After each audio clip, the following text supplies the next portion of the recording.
Nathaniel, you want to say your name? Just say your name, just so we first check the sound again. Nathaniel Martin. Good. We're good. We're good. We gotta get started. Hey. Okay.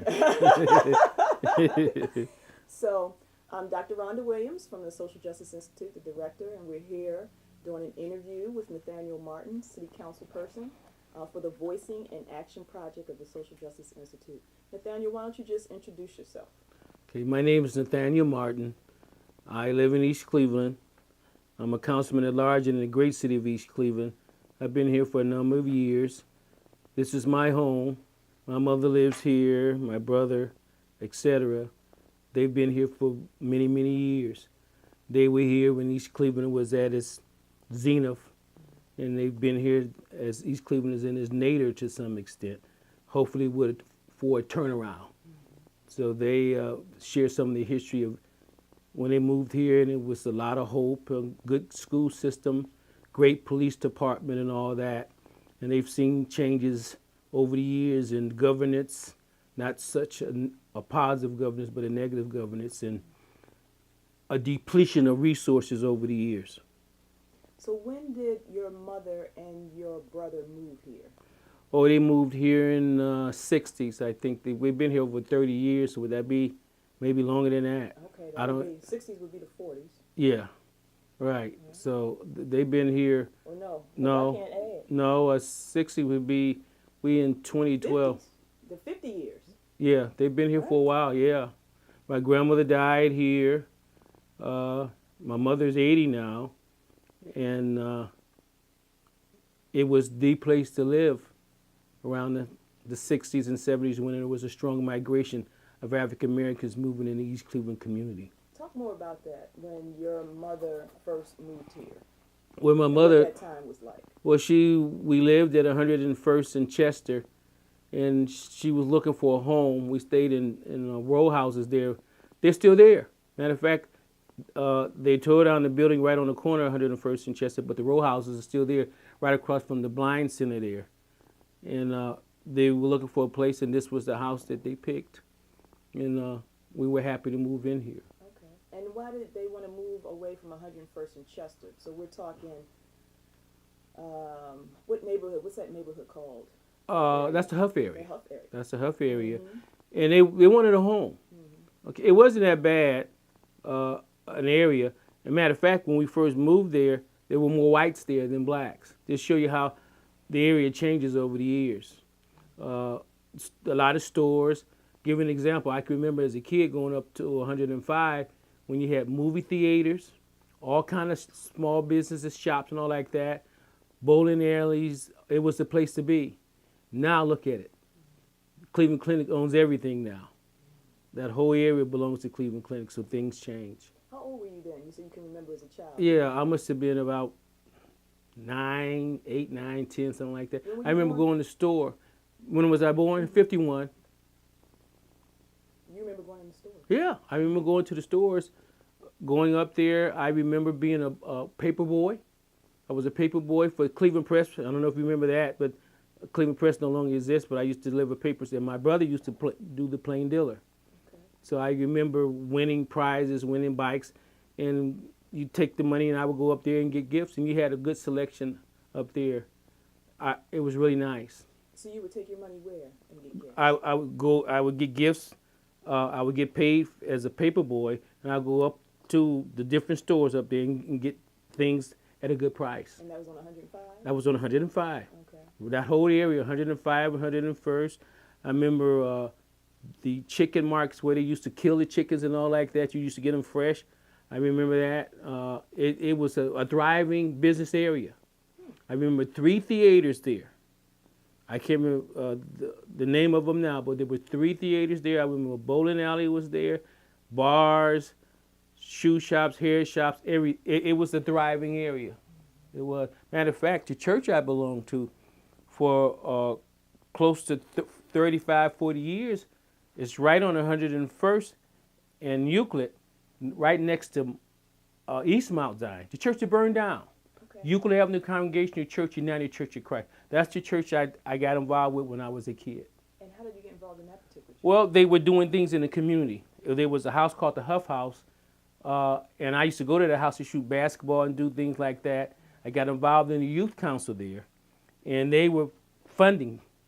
That was One United Church of Christ. Mount Zion near VA was another church that funded it, and I got involved in the teen. I became the teen council president there, and eventually I ended up working there.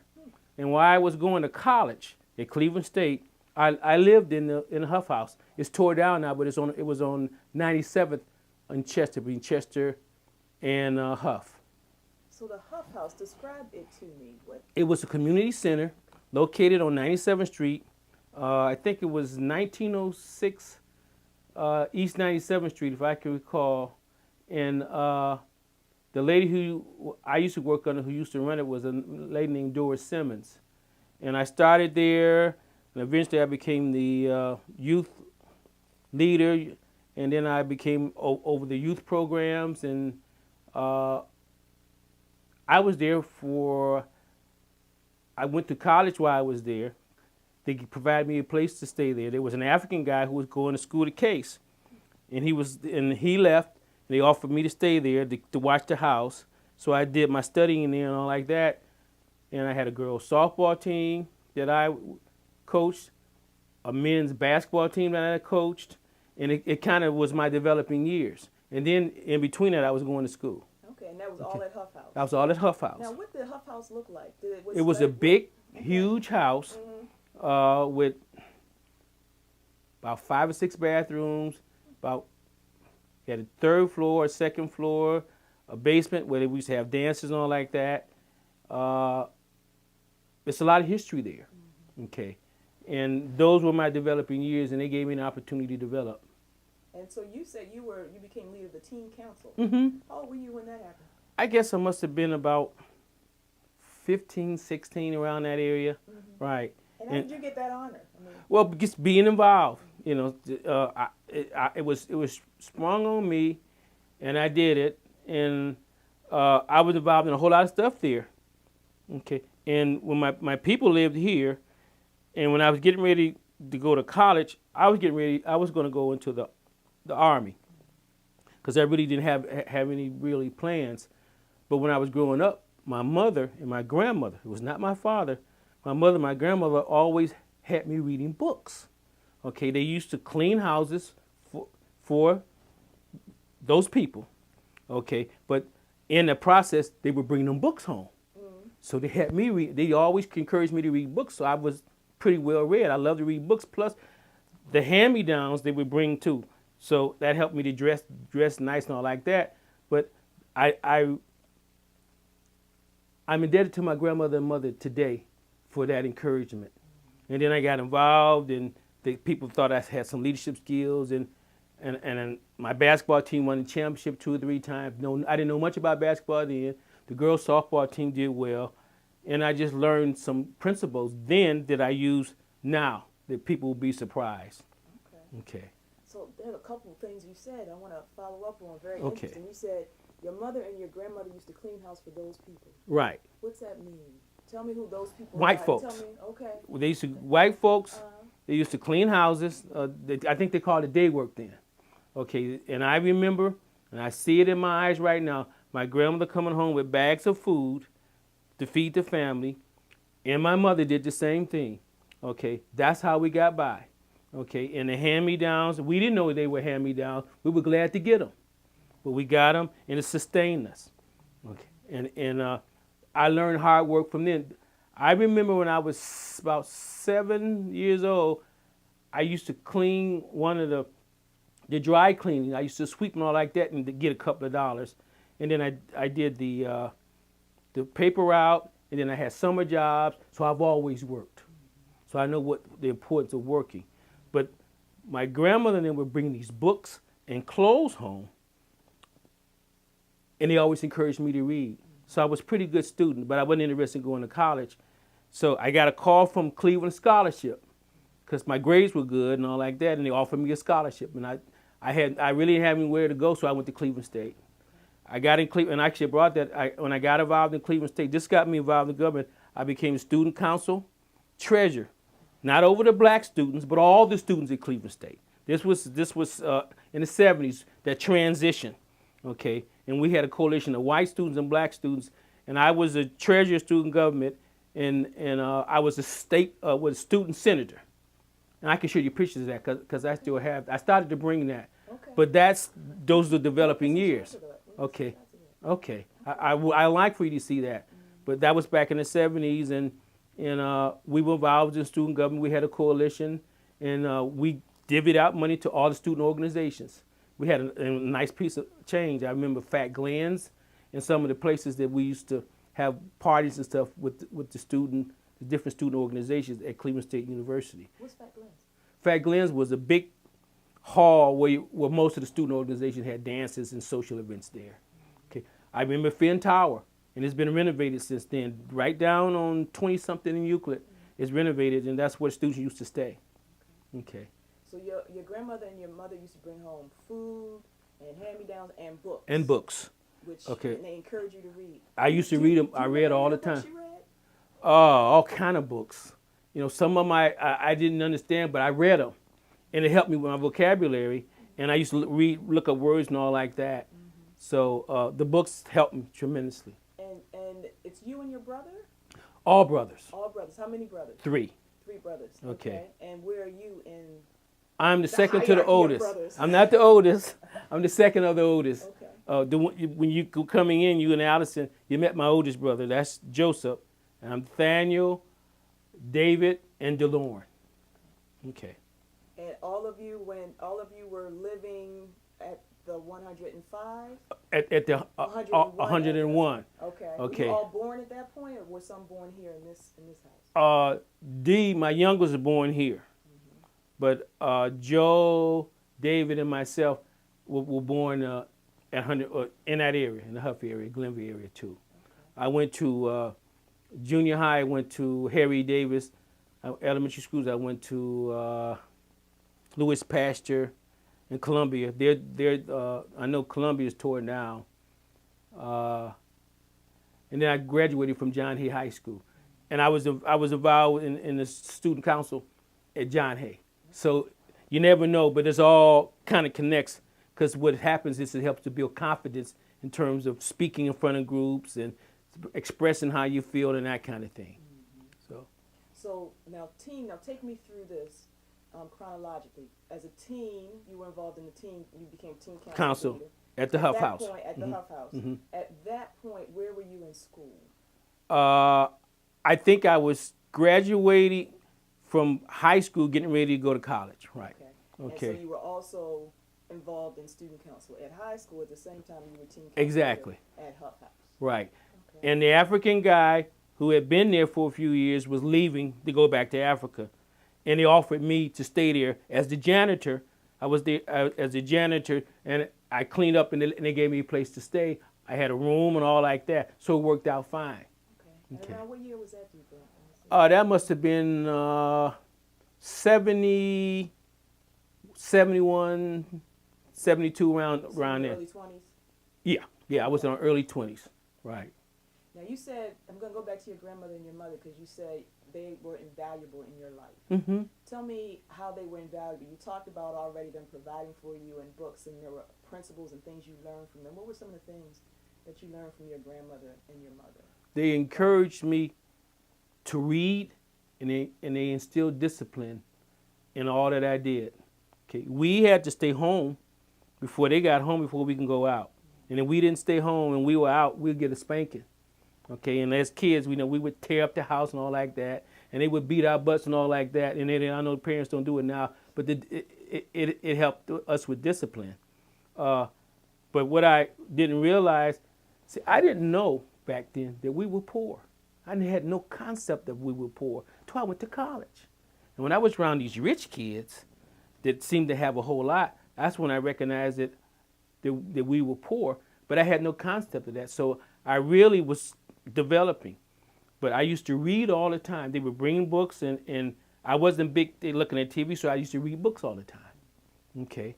And then I like sports too. Okay. And they would give me the freedom. I played basketball, I played baseball, I played football in high school at John Hay. But I used to read all the time. Okay. Did they ever talk about work?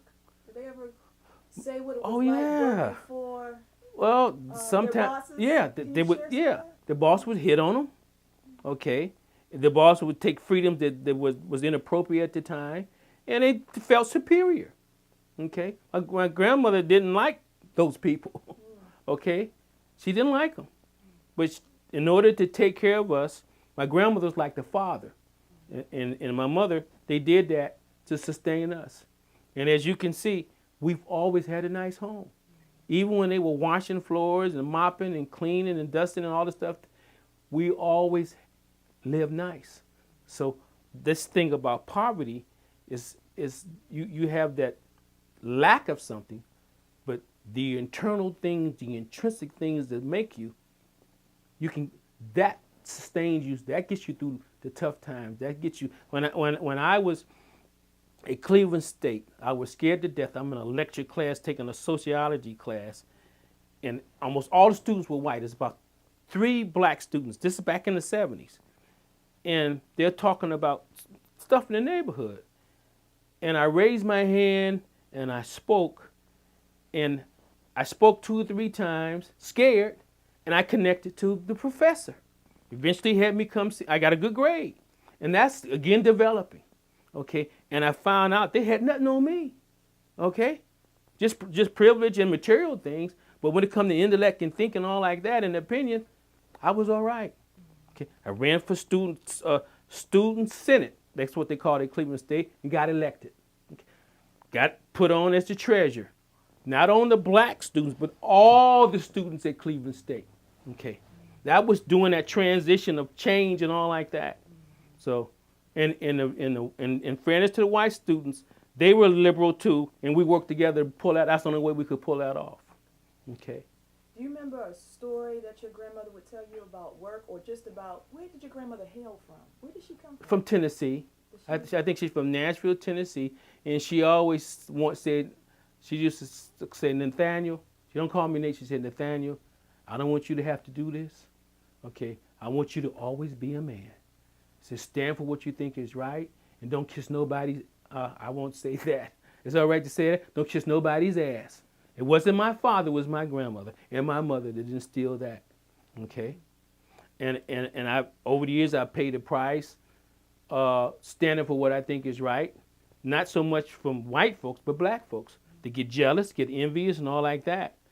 Okay, and I deal with a little bit of that now. I'm not always right, but if I feel strongly about something and I analyze the pros and cons and take a position, I take that position, because my role here as not only a citizen but as a council person is to serve the people, not to boost my ego, but to serve the people. When I feel the people are being shortchanged, I step up. Is that something your grandmother and your mother told you? Oh, yes. What's your grandmother's name and what's your mother's Betty name? Mae Cowherd was my grandmother, and my mother's Jean Martin. Okay. And was your mother born here in Cleveland, or did she also come from? I think she was born here. Wait a minute. No, she was born in Annapolis. Okay. She was born in Annapolis. My grandma was born in Tennessee, and they ended up here through that migration from the South here for better opportunity. Mm-hmm. And what about your father? My father lived in Manhattan, New York. I didn't know him well. I saw him 3 or 4 times. He was not there for me, but I don't hold that against him, because it's my development. I developed anyway. You see, you can't get caught up with what didn't take place. It's about what you're doing now. And I think the fact that he wasn't there made me even stronger. And he came around once he found out, because they talk that I got elected in government and all like that. I saw him a number of times and like that, and I respected him, but he just was not there. Okay, he was not there. How did your parents meet? I don't know. I didn't get into that. All I know is my mother told me that we were like 3, 4 years old when he left from Cleveland to go to New York to do whatever he done. And my oldest brother had a pretty good relationship with him, but I didn't know him well. I just know he was my father. Okay. What would you say? Biological father. But what's that other part when they don't really, not there to raise you and all like that? But you know what it did for me? My kids, my youngest is Nathaniel. and Jessica, I was always there for them. I made a pact with myself. I said, the fact that my father wasn't there, I would be there for them. Nathaniel is a social worker with a degree from Wilmington College. Jessica is a registered nurse. She's about 23, 24 from Kent State. She just graduated a few years ago. And what I remember about my kids is I got involved in the PTA when it wasn't popular for men to do it, because I wanted my kids to know that I would be there for them. They started at school in 2.5 at the Murata Montessori schools in the hood, right on near St. Clair, near St. Aloysius. And then it moved to Bracknell. But my kids were there when it was right there at St. Aloysius. And they started school at 2.5. Nate was having problems because the teacher didn't really tune into him, and I wasn't involved with it that much. Then I stepped in and cleared that up, and then Nate is done okay, Jessica's done okay, and Dominic, okay? Those are my 3 kids. When was Nathaniel born? I think Nathaniel was 81, Dominic 83, Jessica's about 24, 25, so that make her, what year would that be with Jessica? You know, I can't add already. Okay. You saw what I did. Okay. So, but Jessica's 24, 25, Dominic is 27, and Nate's 30. Okay. And Nate graduated from Glenville, and he went on to Wilmington. Jessica graduated from the health careers with the Cleveland Public Schools, and she went on to Kent State. And Dominic is doing his thing. So. Now tell me about how you met their mom. Okay. I met the mom at a social event. Her name was Darlene, and we clicked, and we lived together for a little while, and I was reluctant to get married. Then she got pregnant, and then my people from old school said, you got to marry. So I married her. And it worked for a little while, but I have to admit that I was a roaming type of man doing those. I was young and what would you call it? Sowing my wild oats. Did you hear that, Allison? Okay, so that created problems, so it didn't work. But 13 years, it worked 13 years. But those 13 years, something that I knew was important, and that was this, that we lived in a drug area on 102nd and St. Clair. We had a house, okay? And I knew I had to involve my kids in sports to keep them out of that drug activity. So this is where fatherhood comes in. I didn't care whether they could hit the ball that well or put the ball in the hoop or whatever, but I knew they needed to be involved in activity to keep them out of that, and it worked. Okay, PTA, I became the PTA president while they was at Murata Montessori School, and I went to everything. But I did something that I always encourage parents to do. I used to do what I call parent observations.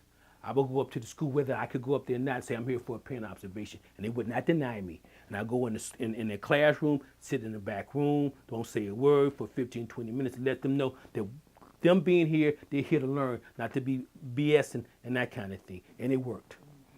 The proudest thing in my life is my kids. You don't hear me say much about them, but they went to school, they did well, and I love them. But it takes parenting. I'm not, we can talk about East Cleveland, but it's my kids that I care about. Okay, but you have to put in the time. I don't care what they come up with all the technology, the iPods and all this stuff. If you don't put in time with your kids, they're not going to have that guidance that they need. Okay. Now you had a house at 102nd and St. Clair. You grew up at 101st, not far then from, so you and your wife and your children live not far from where you actually grew up. Right. Would that be right? Right. Well, we started at, I lived at the Huff House. Okay. Then I met her, and then I got a place right down the street from a white lady in my church. Her name was Aldith Hallgood, a real good friend. And guess what her thing was? To show you, and we did this. McGuffey readers. Are you familiar with McGuffey readers? those are the books they had back in the one room. Where she was a Smith graduate, very smart lady, and we used to sit around a table like this, and read out of these books that they had in the one room schoolhouses. So they were constantly getting the importance of reading and all like that. And Aldous Hallgood has died now, but she stayed in the hood, but she was a rich white lady, okay, but she was all right. So I moved in her building, and we stayed there for about 8 or 9 years, and then it was time having kids. We had a nice place, but my ex wanted a house, so we finally went on it, and the deal we got on 102nd was a good deal. It was a nice house. We could move right in. We didn't have to do anything to it. So they're there now. She still owned the house right there. Still there. Okay. Okay. And where was the building that you moved into? The lady in your church. It was right on 97th Street, right down the street from Huff House. Okay. And it's still there. Mm-hmm. Okay. The building's still there. So how did the neighborhood change? How did you see the neighborhood change from where you grew up to where you then moved with your partner at the time Mm-hmm. to where you actually bought a house? Well, how would you say it changed? It changed where you had a mixture of people living there. White folks were still living there, and people tell about the neighborhood. I think the change is people begin to move in, and they didn't really care that much about the neighborhood. And you can see the decline. And she kept that building up, and I used to help her keep the building up. And around her, people were moving in, they were selling the property, or they were renting. They began to move out and rent and move out to the suburbs, and you can see the decline because there was not a sense of neighborhood. Neighborhood is people talking to each other, not getting in each other's business, but talking to each other, interacting with each other, being civically engaged, going to the community meetings, interacting with their council persons to get the services that they're entitled to. That's some of the things I did at Huff House. Not only with the teens, but knocking on doors and getting people to come to this and come to that. And how did the neighborhood change in terms of racial demographics? Yes, it turned from a mixture to a predominantly black. Mm-hmm. Right. Miss Hallgood stayed there till she died, but other people that were in the area, they moved out. Mm-hmm. What about economically? Were there any demographic changes in terms of economics that you could tell? I mean, not that you knew what everybody was making or anything like that. Well, I would say that naturally the blacks that were moving in wasn't making the kind of money that the whites that stayed there for a while were making. Why would So you it was say naturally? Okay, because we always make less. They always make more. That was just the norm at that time. We were lucky to keep jobs and maintain jobs. It was a double standard. Okay, they made more, and they knew about investing money. Miss Hallgood, who was a friend of mine, she had all kind of stock. I went to. She sent me to this college for McGuffey Readers of Convention. You need to look up McGuffey Readers because it go way back. What is the name of the school? It's in Ohio. I can't think of the name of the school. It's known for sports too, but it's a small liberal arts school, and she sent me there to represent Cleveland in McGuffey Readers, and I was pretty interested. Beautiful college, beautiful campus. I can't think of it right now because it's been so many years, but I remember going there. It'll come to me. Okay. And did your mom and your grandmother do day work for most of their lives? For most of their lives, right. What about neighbors? Any neighbors that you remember that were family, friends? What kind of work did they engage in? Let me think.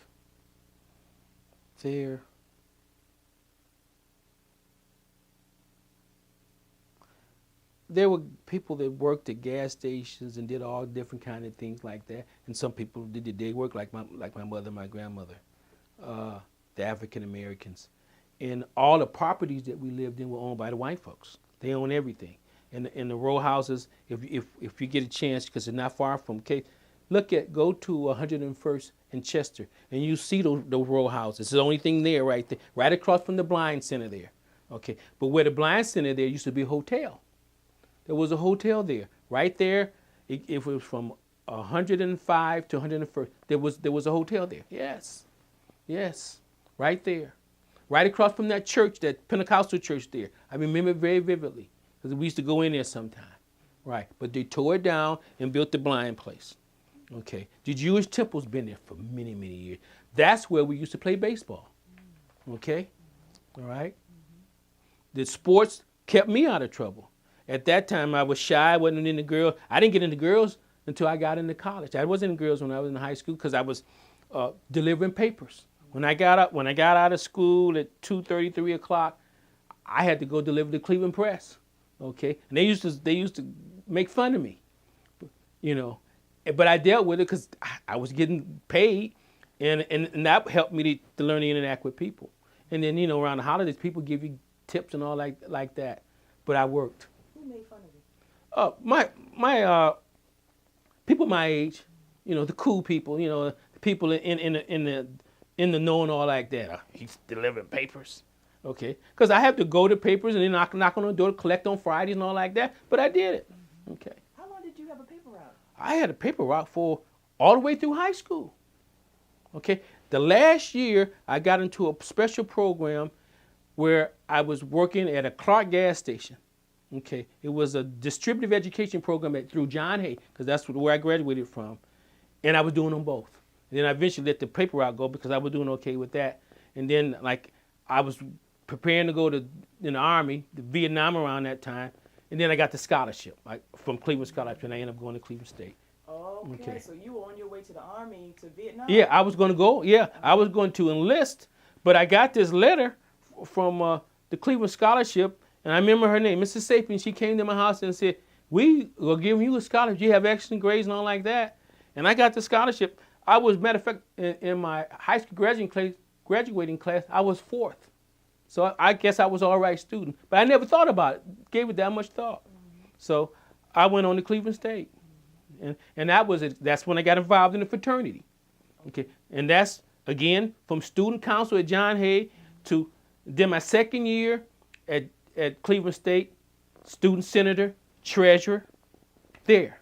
So it was all building toward me doing this, what I'm as a councilman at large. Okay. So. And the fraternity? Oh, the fraternity that's where I started interacting with the women and partying and all like that. and started dancing a whole lot and all like that, having fun. Mm-hmm. That was it, but it also had a civic thing. I used to have the fraternity brothers contribute to Huff House. When we had basketball teams, they would buy the uniforms. When we had the girls softball team, they would buy the uniform. They would paint the house. They would clean the house, the pledges and all like that. So they gave something back. Plus, we would have parties. Now, at Cleveland State, we would have to end the parties about 1:30. Well, because I had to hook up at Huff House, they can come to Huff House to have the parties from 1 to 5 in the morning. So it worked out. Did you hear that, Allison? It worked out. And they talk about it today, okay? Kappa Alpha Psi Fraternity Incorporated, a fraternity with members like the Honorable Congressman Stokes, what I was at Case Western Reserve when they named the building after him, Mike White. I can go on and on. It's a prominent international fraternity. What was your line name? What did we call ourselves? The Dogs. Okay. And what was your individual name? I was number 2 on the line, and what they called me, Nate. Oh, okay. Mm-hmm. And guess what? We used to meet in my place. We lived at 101st because my grandmother loved to cook. They loved coming over there. We would have our meetings, organizing and doing what we need to do. Every Sunday, we would meet there. We pledged for almost 8 or 9 months because the thing was dragging out too long, and then alumni stepped in, and we finally went over. What did your grandmother cook? Oh, greens and hams and ham hocks and all kind of stuff. She was a great cook. Yeah. Did your mom help? Yes, she's a great cook too. Mm-hmm. Okay, I don't have nobody cooking. They hook me up still. I'm still my mom's boy. Okay, on Sunday she hooks me up. I come by, and she give me something that lasts me 2 or 3 days. See, the ladies today don't want to do that. Okay, y'all don't want to cook, do y'all? Right, y'all independent. Y'all ain't doing that old school stuff, right?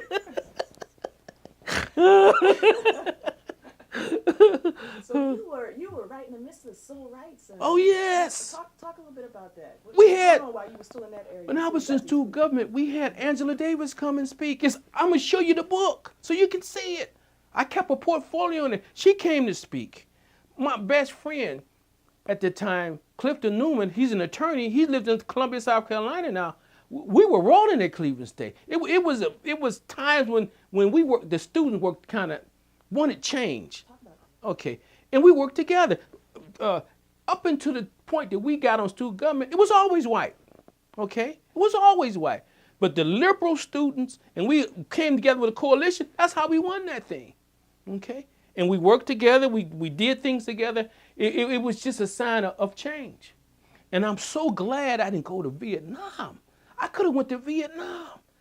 And I'm glad I didn't do that because after I began to read and really look into it, it was an unjust war. We had no business to be over there. For what reason? Okay? Just like recently, Iraq and Afghanistan, what the hell are we doing over there for? Spending all them billions of dollars in bombs and tanks and stuff ain't helping us at all. That's why the economy is the way it is right now. Okay? So I'm glad I didn't go. That would have been a big mistake. I could have got killed over there. For what reason? So thank God. Thank God. And I thank my parents for encouraging me to read, to study. Okay. And I like to read books. I like school. They would have called me a nerd, Allison. I was the nerd back then. Okay. So, but I'm all right.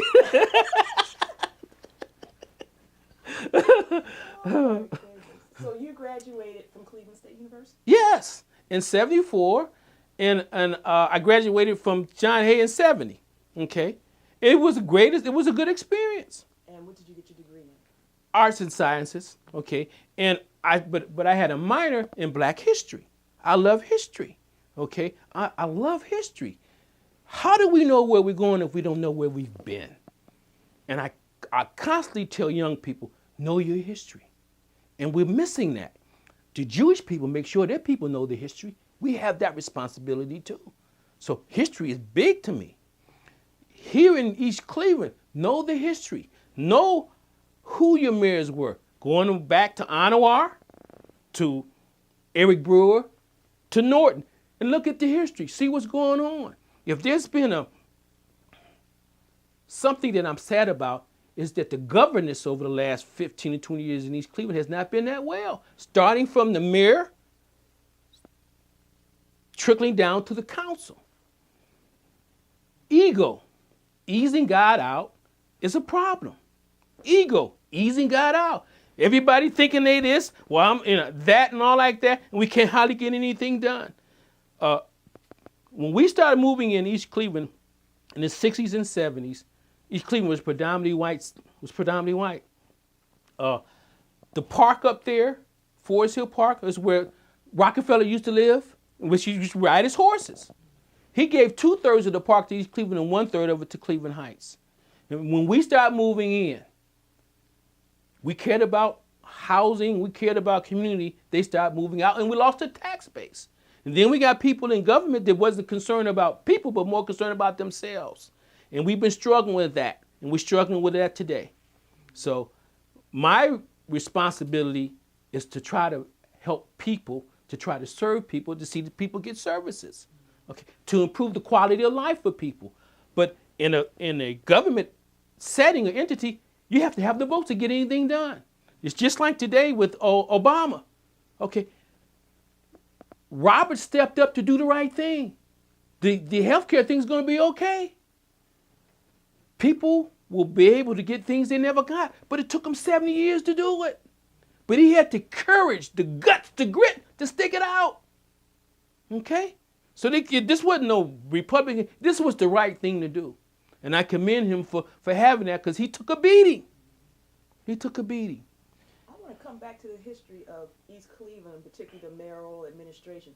Before we do that, I want you to take me from 74, when you graduated from CSU, Mm-hmm. to the time you met your wife. Okay. What was going on in that moment? And what year did, you told me you met her and you all knew each other for a little bit. What Right. year did you meet her in? Well, I met her. 74 to... She came to live. We dated. We clicked immediately. She was staying on Huff, and I used to go get her all the time. And it was it was convenient for her to just stay, you know. And matter of fact, when I was over the youth council, the program that I was about 27 years old, and I had my own program at Huff House. She was my secretary. Okay, so you know it all connected. So she lived with me for a little while, and then she got pregnant, and her family, and my best in mind, you need to get married and all like that. We got married a block of street over in a friend's house. Matter of fact, 3 or 4 of the basketball players on my basketball team, called the Huff House Players, could play instruments. They were the band. We had they'll never forget that event. We had all kind of food. The band played well and all that. It was a special event. It didn't rain, nothing like that. And my family was there. My uncle, who I have a lot of, he was an attorney. He died. His name was John Martin. Okay, so so we moved into Miss Hallgood's building. Okay, me and Miss Hallgood were friends from church. Okay, and we stayed there till the family was growing and we needed a house. She wanted a house. So it took about 6-7 months. We got a house. You got to go to the credit check. It's when you get in a house, they check you thoroughly. So we finally got a house and we moved over there. But I still was kind of wild and doing my thing and arrogant, kind of arrogant. And it lasted for 13 years and she wanted out. And we were civil, okay? It was a disillusion. So I gave her the house. Okay, I didn't need the house because the kids needed the house. Okay, we had a dog called Magic. Okay, and I love Magic. And we went through that, and I gave her the house, and then I moved. That's what brought me to East Cleveland, was the divorce. Okay. So now take us to East Cleveland. Okay, right. Took to East Cleveland. I go to a couple of community meetings, just messing around, and people say, we like what you have to say. And I never gave it any thought. Then I showed up another community meeting and people say, who are you? And then a couple of people say, you should run for council. I didn't give it much thought. After I heard it a number of times, I decided to run for council. I didn't get in the first time. The second time I won pretty well. And I've been in council ever since. That's what got me involved moving here.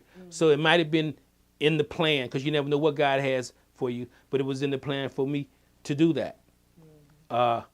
And I ran, I got elected, and I've been involved in community stuff since I've been here. So you and your wife Darlene and the family were still over in the Glenville Huff area. Your mom and your other siblings had already moved here. Right. In the late 60s, early 70s. 70, And then after 13 years of marriage, what year did you all get married? I don't remember. Okay. But it must have been the 80s. Right.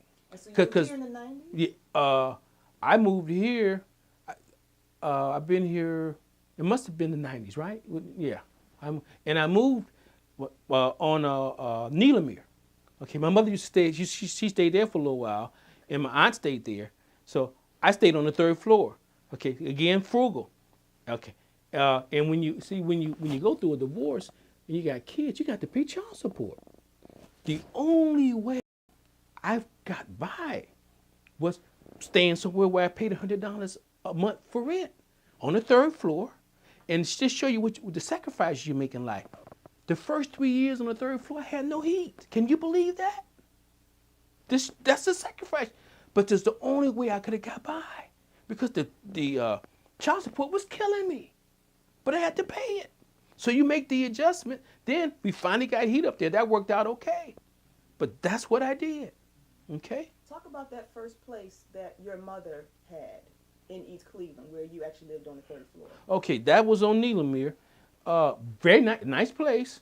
Okay, she didn't have anyone living there, and they wanted a male there. Okay, my aunt was a female, and my mother.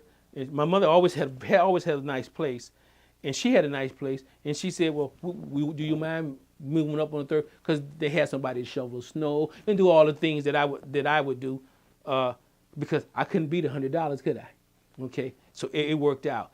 And juggling what I was doing at the time, and all like that, it worked out because my whole thing was I got to make that sacrifice until my kids turn 18 and they emancipated.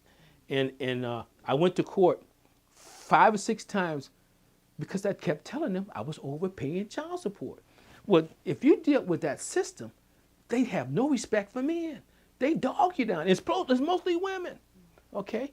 I finally got in there because I knew some people. I finally got a hearing and all like that. They said, well, Mr. Martin, you've overpaid $5,000. I said, well, how am I going to get my $5,000 back? They said, well, take her to small claims court. I said, you the guys who was taking the money. Okay? So I thought about it and I prayed on it. I said, the hell with the $5,000. I'm glad I'm through with it.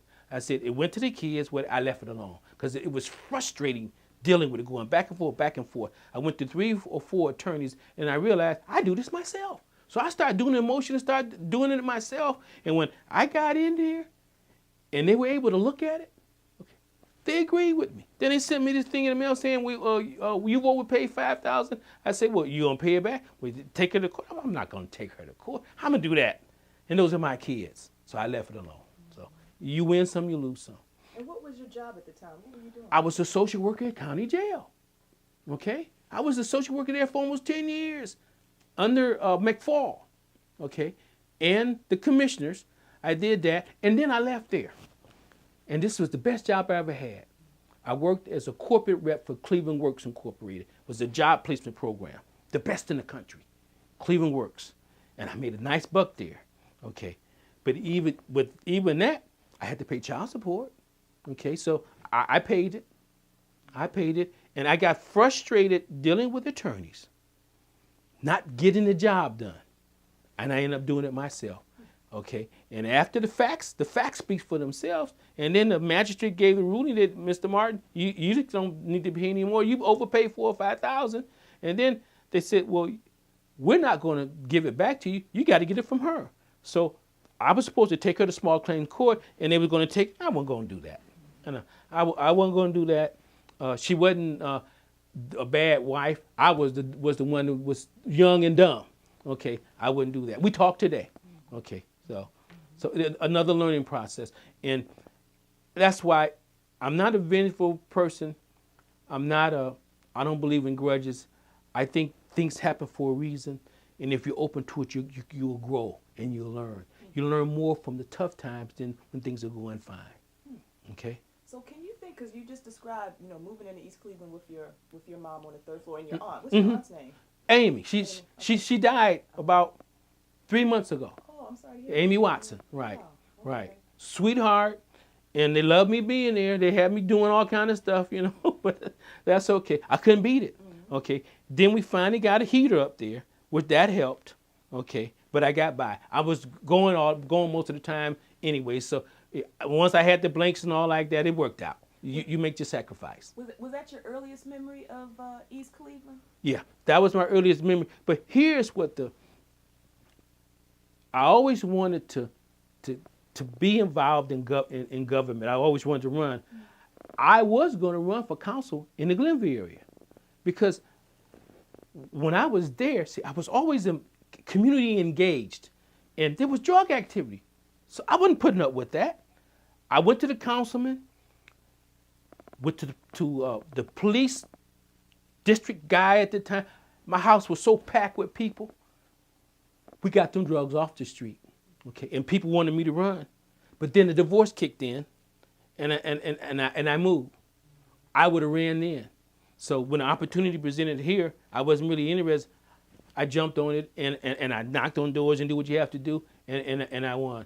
I remember my uncle helped me, and he said, Nathaniel, if you knock on them doors and connect with people, it'll work. It didn't work the first time, but I learned because you learn that people will stab you in the back. You can't always trust people. That first time I ran was a learning experience. The second time I knew exactly what to do, and I did it. And I've been in there ever since. So when did you first run? Talk a little bit about that.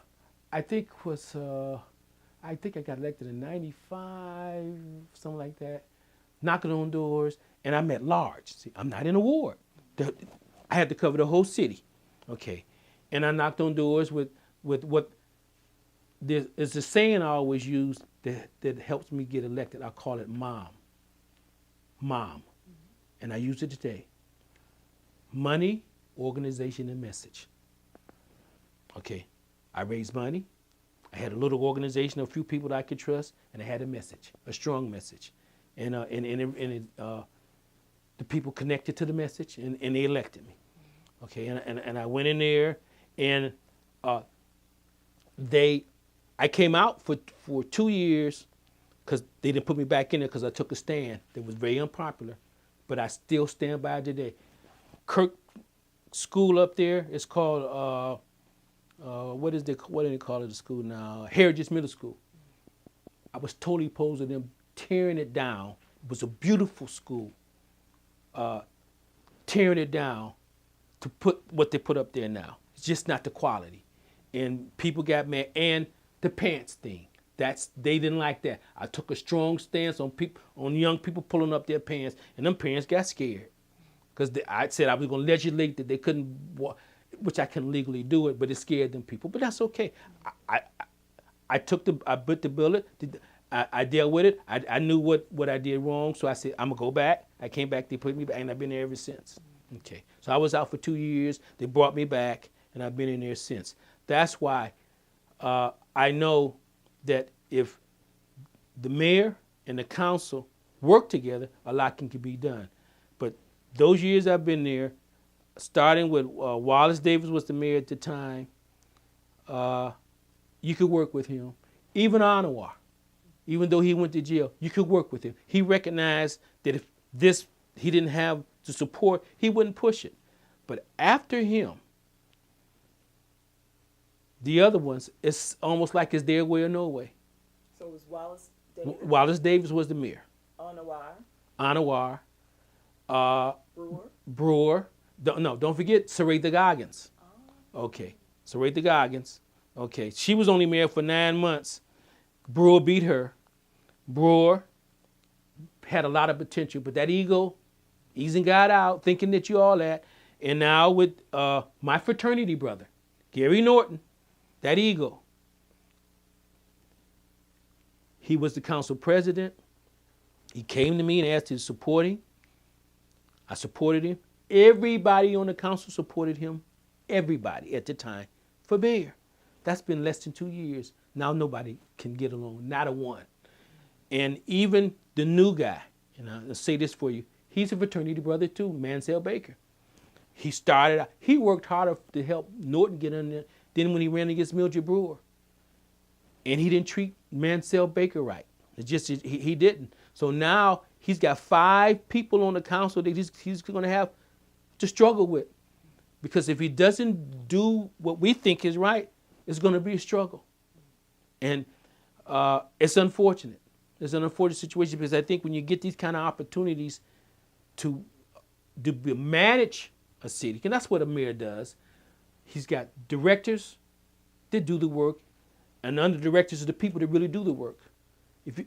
If you have good directors and the people that are working, things get done. But if you think that you're going to control everything and do everything, you're going to have problems. If we don't work with the council, and the council is not perfect, but the council wants success just like you, and when it works, everybody benefits. But if it's your way or no way, it creates problems. And I have to run next year, and I'm really thinking about whether I want to do it or not. That'd be 14 years, and I think the most important thing that we must have in any democracy is civic engagement. People have to get involved. They have to participate. That's why I have the Democratic Club. I took it over when it had been meeting for 4 years. Now it's one of the best, not in East Cleveland, but in Cuyahoga County, because people are coming out. But it's work. It's work. This small little town can change. We're located next to University Circle, where they're doing all that building and all like that. It's a good location, Route 20. All the land. Why you think that Circle East is coming up? Because we got all the vacant land. So they're coming this way. But if they come this way, come right. Give us our fair share. We can't just give them the property. Okay. We just can't do that. Next month, Circle East will be open. And right now, from what I'm hearing, 70% of the suites are already taken care of, already spoke for. Okay. If that works, they're going to continue to come this way, coming east. And in between, those streets in between Rhonda, Williams, and Allison, there's a lot of vacant land. We got the vacant land, and they almost get it for nothing. The Circle East project, Chris Ronay and them, we are facing right now a $5.8 million deficit. When you come in and you build structures, the city gets building fees for that. Well, we were entitled to a minimum of $20,000, maybe $30,000 in building fees. The mayor waived the building fees for that corporation. Not with the help of the council. He just took it upon himself to do that. We're going to end up in court about that because they could afford to pay the building fees. So those are the issues that you deal with in a governance kind of situation. Is that $30,000 can help us. The salaries that our employees are making up there, they deserve them, but we can't afford it. How can we afford it with a $5.8 million? We're not getting the revenue that was projected from the red light cameras. We're not getting it. The stationary cameras that you see, all that revenue goes to that corporation because we owe them money. Our refuge, this is what's bringing us to fiscal emergency. We had raised the refuge fee to about $12 about 7-8 years ago. Okay, somebody got wise and circulated a petition, and they cut it back to $6. Well, we can't afford to cover the cost of the refuge with Rumpke at people paying $6. Everybody around the county is raising their refuge fees. So we want to raise the fee up to $12, but we've reached out to the mayor, and I say this with love, and said, you need to step up and help us. Well, he said he's not going to do that. He wants us to stay. We're going to raise the refuge fee and increase the income tax 0.5, and he's going to stand on the side. So we're not going to raise it. So what that means, that the deficit is going to continue to rise. Okay? We need to raise the refuge fee, and we need to raise the income taxes 2.0 to 2.5 because we need that revenue so that people can get your services. But if he doesn't step up, and I've had this conversation with him, he knows we're not going to do anything because it's the right thing to do. Not the political thing to do, but the right thing to do. It's no free rides in America. You've got to pay. They can't continue to get the refuge picked up at $6 when everybody else is paying $15 to $20 in all the other suburbs. It ain't going to happen. Rumpy's got to be paid. So we're heading in that direction. And we're not getting the revenues projected from the red light cameras. Even though they did a big blitz and all like that, we had projected that we would get $1.2 million by the end of this year. You know how much we have so far? A little over $100,000. That's why. It ain't personal. This is business. This is a $30 million corporation, and we have to do what we think is right, not what's probably what's right. I don't want to raise these people's fee on the refuge fee or the income tax. But if we don't have revenue, we're not going to make it. So the state will step in eventually and say, well, you can't make your bills. We're going to come in, and they're going to make the cuts. So that's where we're going. That's where we're going. And I wish that the administration would work with the council in terms of these kind of things. What happens politically is if we go on and do it, well, the council raise your refuge fee and increase your taxes. So he takes the politically smart thing where he can point the finger at us, but he's in this to win this together. The legislative branch is just as important as the ministry. We have to work together on some of these things. So that's where we're going. So let's circle the wagon. So we're Okay. going to come back. Okay. End it back up with the current administration. Mm-hmm. When you started in '95, Okay. you were under Mayor Davis? Yeah, Wallace Davis, Wallace right. Davis. Mm-hmm. What was that like? Exactly. Well, we worked for the most part. He was the guy with the funeral home down the street here, Wallace Davis Funeral Home, right down the street there, right across from Ed Parker's place, right across the street from Snicker Fritz. Okay, he was a nice guy. Okay, I don't think he really had the vision that we would like, but we didn't have a lot of controversy. He would kind of go with the flow.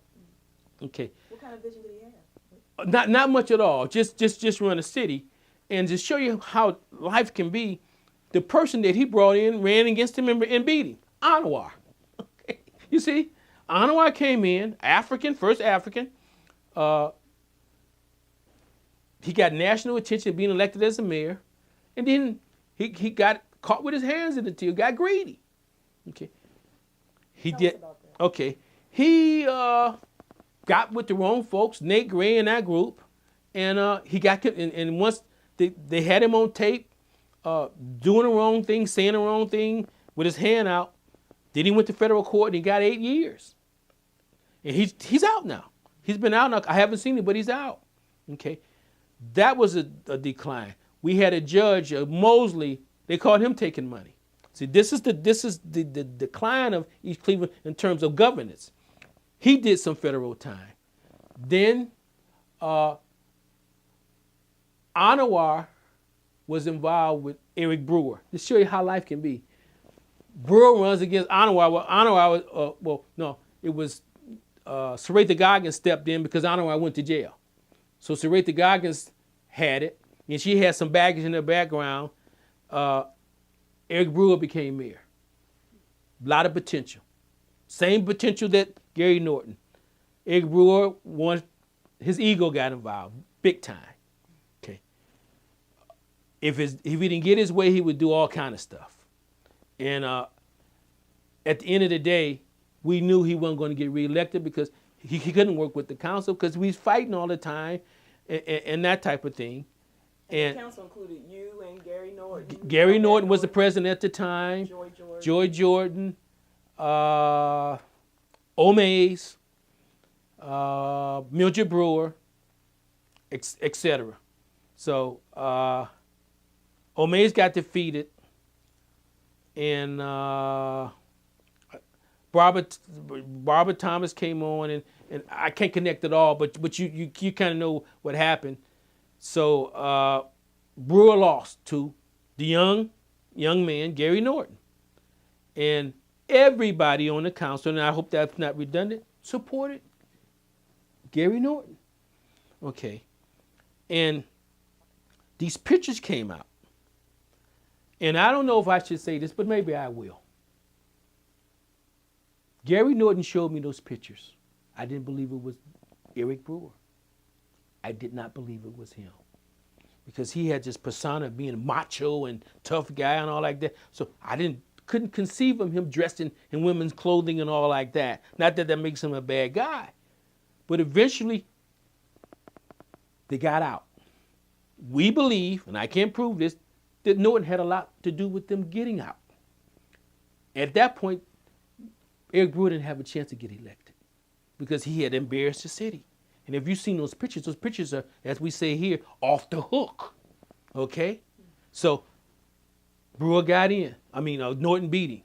And we were hopeful that now we're going to have a turn. We got a young man, etc. And the reason why I didn't run, because people asked me to run, because I'm going to give the young man a chance. I said, I don't know if I want to deal with the stress and all that involved with it. So we all supported him. Now, he had a friend in Mildred Brewer. This is less than 2 years now. He hasn't been in there 2 years. At the end of this year, he'll be in there 2 years. He hasn't been there in 2 years, and not one person on the council, even a new one, can stand him, can deal with him. Not whether they like him or his size, whatever. It's him working with us. Recently, and I see him at the fraternity meetings, and we talk, okay? And we go back and forth and all like that. But I tell the fraternity brothers, I'm there to serve the people. This fraternity ain't got nothing to do with what I do in East Cleveland. What goes on in East Cleveland stays in East Cleveland. I had to make a statement to them because at one point he would try to make me look like I was constantly trying to undermine. I don't try to undermine it, but tell me the truth. I'm a city leader. They elected me to be the city leader. I asked Gary Norton to support me to be the city leader. He told me he would. When it came down to vote, and you can check with Mansell, I don't want you to believe what I said, he stayed in the car till the vote was over. Then he came up to get on the executive committee. At that point, I had no respect for him at all. What is city leader? City leader is, I'm over the entire city with the Democratic Club. All the precinct people come under me. All the executive people come under me. Okay? To be a city leader, you got to get elected by the precinct people. Okay? Well, I needed his vote. He told me he'd be giving me, but he didn't give me his vote. I still got in anyway. Okay? That started the decline. Okay? And then there's a number of things that I won't go into that's come up where he has not been a man of his word. You mean a decline between you two? Me, between two of us. Mm-hmm. Okay? And as I looked at the picture and saw some things, and I said, I must be a big fool because a number of things that he said he would do for me, he didn't do. And because I'm an easygoing kind of person, I think, and I'm a forgiving kind of person, I let things go. But enough is enough.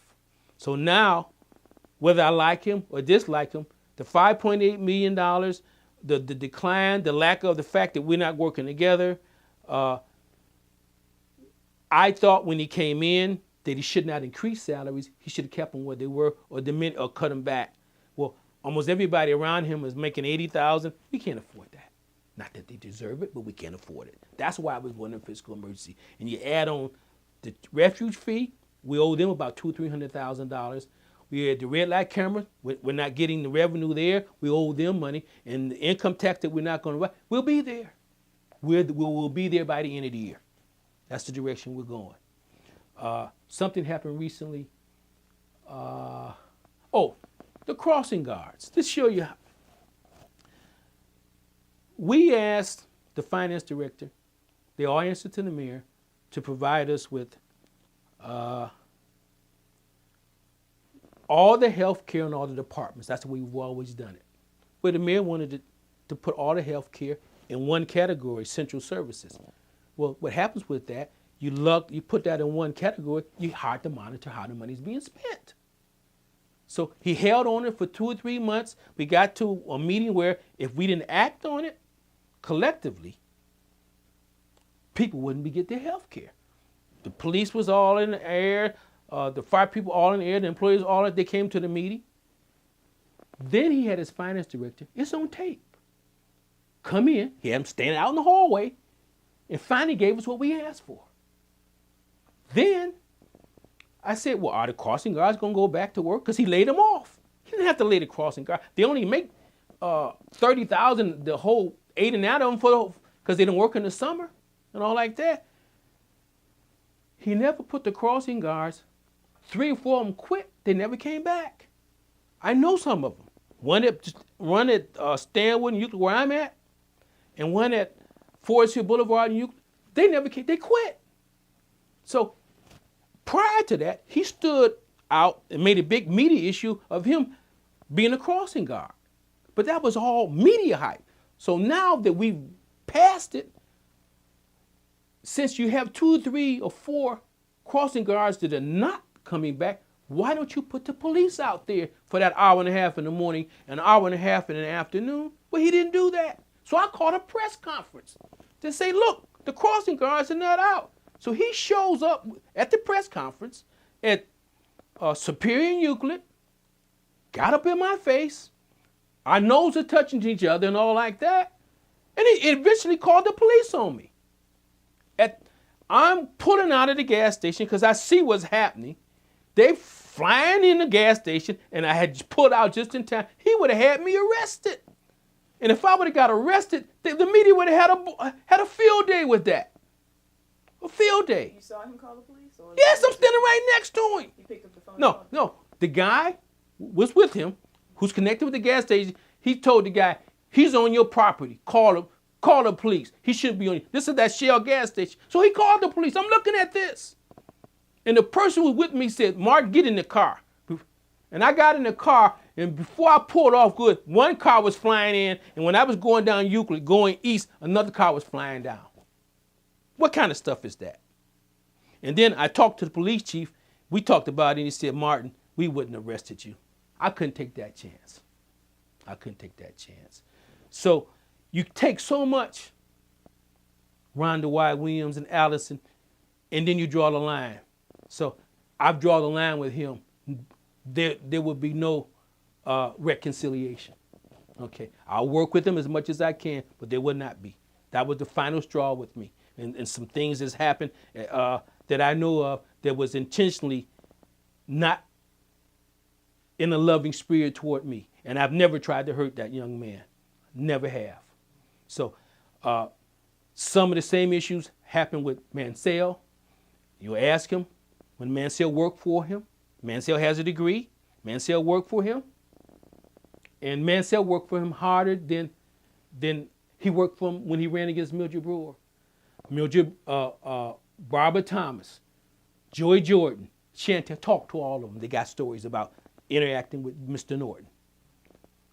That's the problem. Acknowledging and recognizing the fact that we have our issues too, and we're not perfect, but that's the problem. He's not a man of his word. He's not. Then Eric Brewer left. He went to Warren, Ohio after he had been embarrassed and humiliated by them pictures. Those pictures went global. So this is after Goggins. Yeah, this is after Goggins. Mm-hmm. Okay, this is. What happened to Goggins? Goggins got beat by Eric Brewer. Mm-hmm. You said she was in for 9 months. She was in for 9. She ran, right. Mm-hmm. After Eric Brewer campaigned and got the support and all like that, she got beat. And she thought that she was going to come under work with Norton in his administration, because we had a conversation about it, but that didn't happen for whatever reason. Brewer came in. Okay. Brewer came in. We had 4 years of him, arrogance and all that. Well, describe a little bit more what happened under Brewer. Yeah. Brewer, the politics, the city. the politics was his way or no way. It got to that point, to the point that we're going back and forth all the time with emails and, well, you can't do this, you can't do that. I got into a number of situations with taking a lot of time on my day job, writing emails back and forth with him through the council office. And like, what were the issues? What were the back and forth issues? And what was your day job? I'm a courier for the county prosecutor. I still do that now. Okay. And one day I went to a meeting around my lunch hour. Eric Brewer called my boss and said, Martin's at this meeting. Then they called me in and say, Martin, don't go to these meetings. They're calling on you. That's the kind of stuff I had to do. And then I caught someone who was shaking down vendors.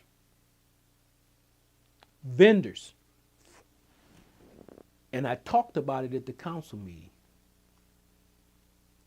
The next day, Eric had called all the media, and they said that I was obstructing justice. So I was on all the TV stations and all like that. They called me in and said, Martin, they're making these accusations. Okay.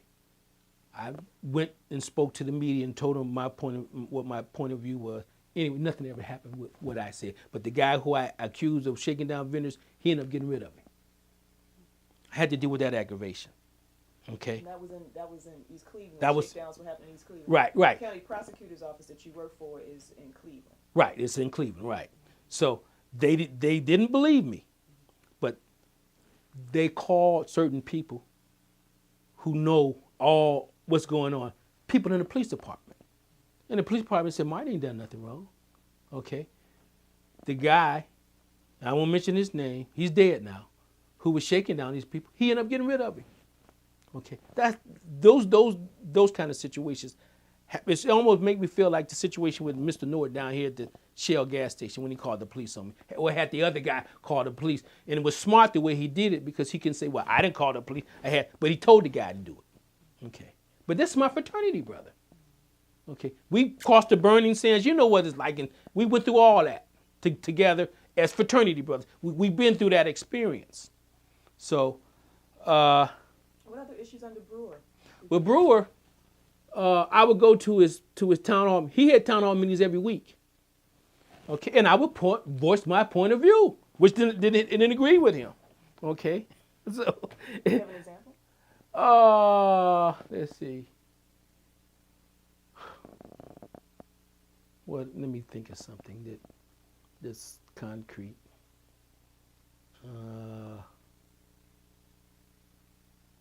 So much. I mean, it's so. Because I would go every week. To people say, "Stop going, Martin. You can't win there." But different points of view. In the final say, he would have the final say because he was running it. But I get up there and tell them, "Well, this is how I see it." Okay. So. And at the time, you were a city council person. Right. So what were your major concerns as a city council person? The- Because you were 95 to 97, then it was 2 years off. Mhm. You came back on in 99. Right. And so from 99 to now, you've been serving as a city council. What were your... We're not giving the people the services they're entitled to. Okay. And we're bringing in people and paying them too much, or we're bringing in people who I think are not qualified to do what they need to do. I felt This that... under Brewer? It was under Brewer, right. This is under Brewer. Mm-hmm. Okay. And I felt that Brewer would got to the point that he thought he knew more than the council. That is, you know what, the problem, very simple. The problem is between Eric Brewer and Gary Norton, they think they know more than the council. Now, check this out. It's 5 council people and there's 1 mayor. Gary Norton, 5 council people, there's 1 mayor, Eric Brewer. All of us can't be dummies. You understand what I'm saying? If we all got a little bit of sense and intellect, we ought to be able to bring something to the table. But they got to the point that it's their way or no way. And the answer to that is just, let's sit down and work together. There was a turning point 2 weeks ago on this. When we finally reached agreement on the crossing guard and the medical benefits for the employees, that was a time, that was a caveat that Norton could have reached out and worked with us. And you know what he did? The next day he was on the media talking about he guided us and directed us and all like that. And then I just threw my hands up. I said, we ain't gonna get there. I said, people like you, Rhonda, have come to me. You're not the only one to come to me and say, try to work with it, but try to work with them, try to work with them. I hear from people I respect, attorneys and stuff that I know. And when you try, it ain't working. Now, we got Mansell. Mansell worked in this office as executive assistant. Now Mansell's a council person.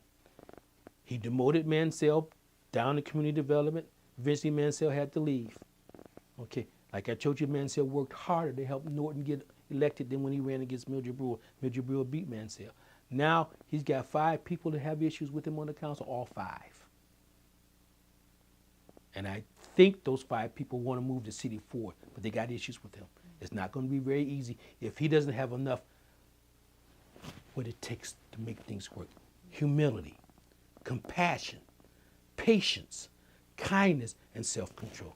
Humility, you don't know it all. Compassion is to care. Kindness, to treat everyone with dignity and respect. Peace, love, and self-control. Self-control is not engaging him when I feel like calling him all kind of names, even though he was calling me those kind of names down there at Superior and Euclid. Backing off, saying, look, it ain't about that. It's about knowing when to speak and when not to speak. It's about prayer. Going into prayer when things get when you know you need to pray. That's what has sustained me as a public servant. It's prayer and wisdom. Wisdom is having the will to do the right thing. That's what's got me through these 14 years. But if you're at the place where you don't think there can be any reconciliation, then how are you going to move the city forward? Because, you know, we have had this conversation before about how all of you all have to try to work together. Well, next year, everybody got to try to work together with each other, right? I mean, right. How can that happen? Unless those 5 concepts I told you about, humility, not knowing all, compassion, to care, patience, to wait and be patient, kindness, to treat everyone with dignity and respect, peace, love, joy, and self-control. Unless that connects with Mr. Norton, he's not going to be reelected. Is it connecting with everybody on city council? And council too. So, now, And to let you know, the women, and don't forget these last few years, I'm the only male on that council. The women have major issues than me. I look past a lot of stuff. I laugh. Why you always laughing? I laugh to get through it. They have major issues than me because he has not been honest with them. He'll say one thing and do something else. So the answer is this. In the next 6 months or the next 9 to 10 months we run next year, if he doesn't have enough will to bridge that gap, he would not be reelected because nobody's going to support him. The same energy we put to put him in there, we put the same energy to put somebody else in there. Can it be just a he or I? I mean, how do you all do this as a we or us? Well, we as a collective group all have our constituency out here. And they will work to say, we don't think he is serving the people. Well, I'm talking about the reconciliation part. Well, right. But we tried that. I'm glad you brought that up. We went to, let's check this out. Because I keep hearing he. Okay, yeah. But so I want to ask you about the we. We felt that we were having a disconnect. Disconnects case Western Reserve. So we had Dr. Chapp, we had Dr. Cy Murray from Cleveland State, and I had class with him before. And we went way out here in Gates Mills, way out here to a retreat. And we talked and went back and forth and all like that. And we thought we were making progress. As soon as we got back, it was the same old thing. We had a meeting with the ministers about 3-4 months ago. Braxton facilitated it. Okay, are you listening to me, Rhonda? Okay, we got it out on the table and all that. Then he got upset. I'm talking about Norton, talking about the Tatler. Okay, well, the Tatler is a publication that comes out that shares a whole lot of stuff that's happening. And he got so mad about when Braxton brought up, well, I don't like the Tatler, and Norton said, well, the Tatler said this about me and all like that. He lost it. So we didn't make any progress there. And near the end of the meeting, we said, we're not going to come back to this because we don't have control of the Tatler. It was a Tatler. Is the Tatler a reputable newspaper? It doesn't matter. It doesn't matter whether it's reputable. It's in a publication that's going out, and a lot of stuff in there is factual. It doesn't matter whether it's reputable or not. That's the issue. And it's been 14 publications of the Tatler, and the Tatler has been keeping people informed on the side that they don't always see or hear. Now, if the Tatler was not that well, get rid of it. I was going to say, if it's not reputable, then but how does that work with fact? But it is reputable. That's the issue. It is reputable. Okay? Your opinion is that it's reputable? In my opinion, it is. 90% of it is. Sometimes it may go a little too far, but most of it is factual. That's why when I'm on the street, I can't hardly go anywhere. People say, do you have the Tatler? Okay? All right? Now, that's kind of leveled the playing field because we have... Who publishes the Tatler? We don't know. We don't know. Okay. We don't know who publishes the Tatler. So how do we know it's reputable? Well, because the stories in it, I read it. It's talking, and most of it talked about what's going on in East Cleveland government. I know what's going on and what's not going on. That's why. So, to me, most of it is factual. Not all of it, most of it. And if it wasn't reputable, Rhonda Y. Williams, take the person to court. Somebody's behind it. How can you do that if you don't know who's publishing? Oh, you can find out. Come on. This is America. You can, somebody's printing it, somebody's publishing, somebody gets it out. They go on the internet and get it. If they know who it is. But I'm not going to even take a guess because people say, I know who put it out. I know who put it out. I can't verify, but they know. Gary Norton knows who puts it out. Ralph Spots knows who puts it out. They know it. They know it. Okay? So if we circle the wagon again. Okay. How would you say the city has changed over time? Because you've given a lot of, okay, kind of 95 to 97, we've moved. Okay, what has changed is there's a governance gap. There's a lack of cooperation between the legislative body and the executive body that's got to be bridged. I talked with some attorneys yesterday, with some heavyweights I was dealing with yesterday. And they look at some of this, and they said that they see both sides, and they kind of take your view. And if there's not a meeting of the minds, we better maybe to make a change, not just for the mayor, but for the council too. Okay? Now, we passed legislation, and to show you that I think I'm fair, Gary Norton had everybody from, except for Obama, calling me when he first got in and give him that money as a safety director, which he makes $85,000. I struggle with that, okay, because we really couldn't afford it. But I bit the bullet and I gave it to him, okay. Then we looked at the books for the following year, okay, and are you hearing that? And we could not afford it. It wasn't a personal thing. We could not afford it. So, okay, it stopped. The legislative body decided we're going to cut. We cut across the board, not just him. The safety director position is more ceremonial than anything. The police chief knows what he's doing, and the fire chief knows. If you read the paper, they're doing it in a lot of them, especially, they're cutting that. So we cut it. Once we cut it out the budget, it's out the budget.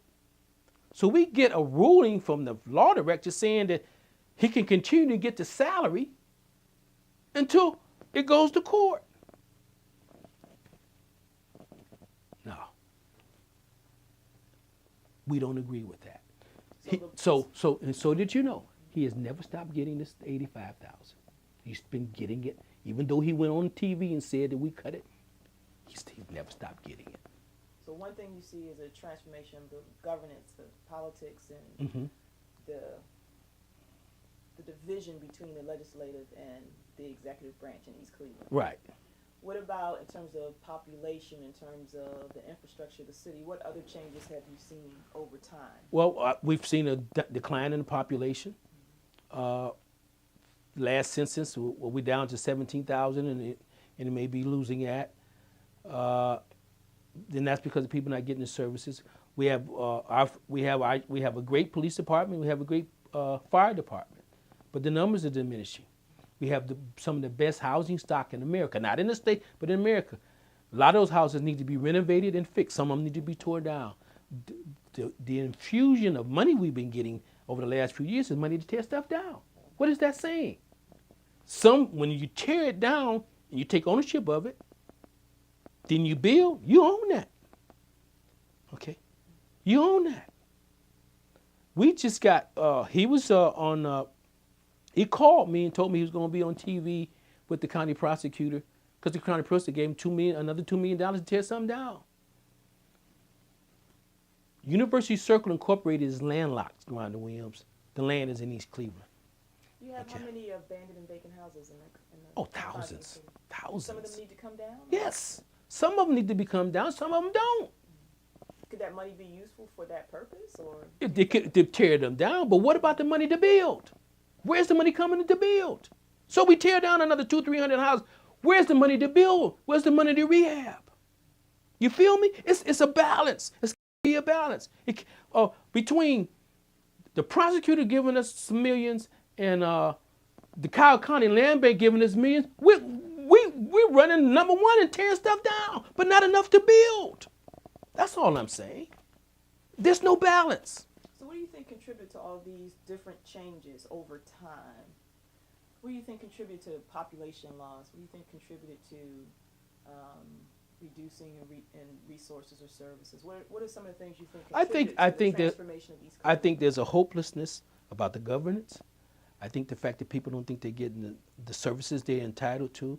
I think you got a diminishing, and this is quite important, a diminishing tax base. This city is predominantly senior citizens. That's why this building going up here at Belmore and Euclid, CMHA building, that's for seniors. We didn't approve that. Even the council, even Mildred Brewer said we got enough senior citizen housing. We get no taxes from senior citizens. They're on fixed incomes. I'm not to knock them. We need people coming in with jobs, like you guys, like her age, that's going to bring some tax revenue. That's what we need. We need civic engagement. And you know I'm strong about that. People getting involved. Until, besides his town hall meetings, I'm the only one that really bring a bunch of people from all over parts of the city to hear, to voice how they feel and to share information with them. Okay? We have a diminishing tax base. We don't have enough revenue coming in. We seem to do good in tearing stuff down. I hope I'm not being critical, but I don't think we're doing enough in building things up. The Circle East project is going to be a good project. They already got 70% occupancy, and when the people move in there, we'll get the income tax revenue from them. Okay, but we won't see that till probably near the end of the year or next year because they're just moving in. Okay, we'll get that 2% I told you that we get. But we need people to come in and live in these homes, buy these homes. I've even advocated personally to give the homes to these people. The banks can't do anything with them. Give them to them, let them move in. At least they're paying taxes. At least they're using the services. We don't have a hotel in East Cleveland. People complain that we don't have a real good you got Constantino's down there. That's why I asked you about it. But we got these, we got supermarkets. We don't have a Dave's. We don't have a Giant Eagle. Some of one that people like to go to. Okay? That's what you call economic development. We're located in a very strategic area. You could get on the Rapid at Windermere and go anywhere in the world. Not many people can say that. Okay?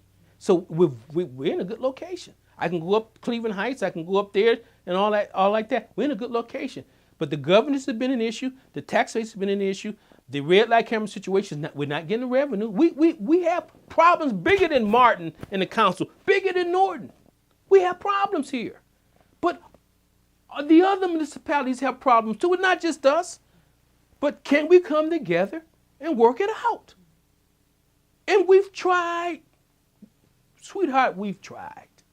Keep trying on that. Okay. White flight. You had mentioned white flight to me before. Mm-hmm. Can you talk about that? Because it was something that you mentioned, the 1960s and 1970s, that you thought contributed to the change here in East Cleveland. Profoundly. Can you talk about that? In the 60s and 70s, when we started moving in here, they started leaving. They stopped leaving in numbers. They had good jobs. They had a strong tax base. They left. They didn't want to live with us, live around us. That is deep. It speaks for itself, and we're not unique about that. If you look in Chicago, you look in New York, you look at it.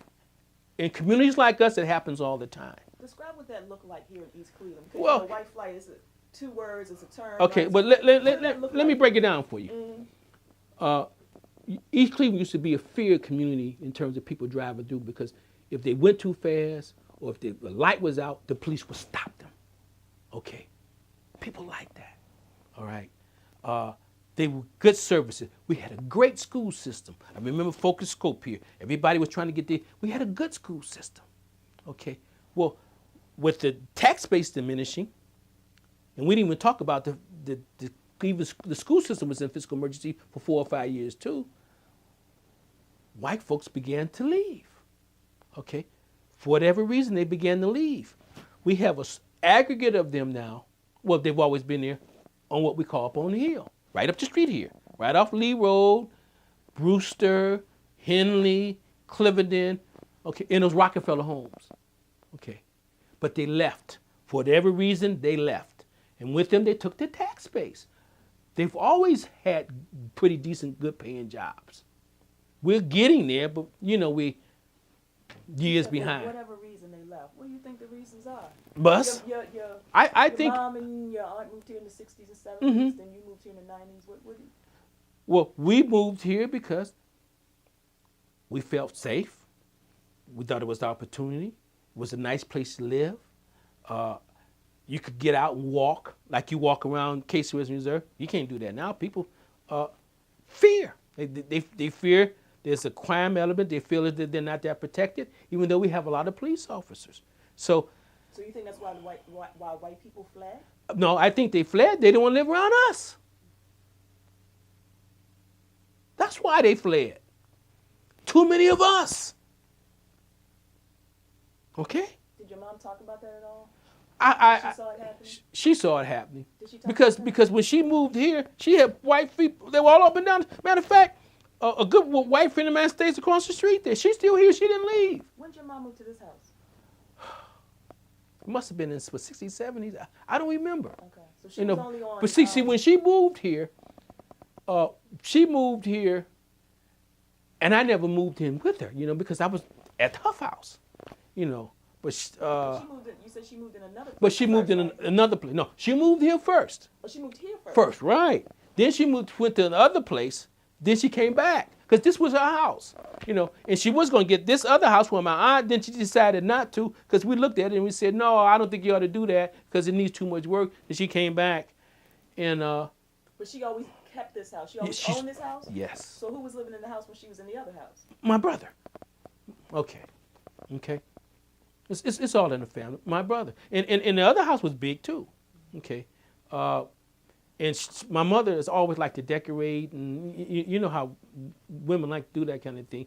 I mean, she must have changed this place 20, 30 times over the years. I'll come in and she got new drapes and You don't like to decorate? No, I don't have time. I'm dealing with social issues, right? I'm trying to make a difference. Hallelujah. Okay. So I wanted to do this because not so much to get in, we got in that Norton thing and all that history. I try to put that behind me. And I say, what am I prepared to do? The right thing. Okay? And the right thing might not be popular with Rhonda or other people, but I'm going to do the right thing because I have nothing to gain from it. I get every 2 weeks. You know how much I get as a council person? I think. Okay. Take a guess. $148. So it ain't about the money, is it? If I didn't have that county job, I'll be homeless. Okay, that's the truth. So it ain't about the money. It's not about the money.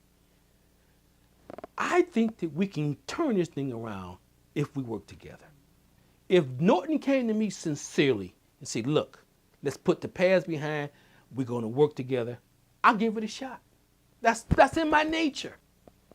Okay. But I've tried. And I feel comfortable about that I've tried. I don't want to leave white flight for a second. We can come back. Okay. We can keep circling the wagon. Okay.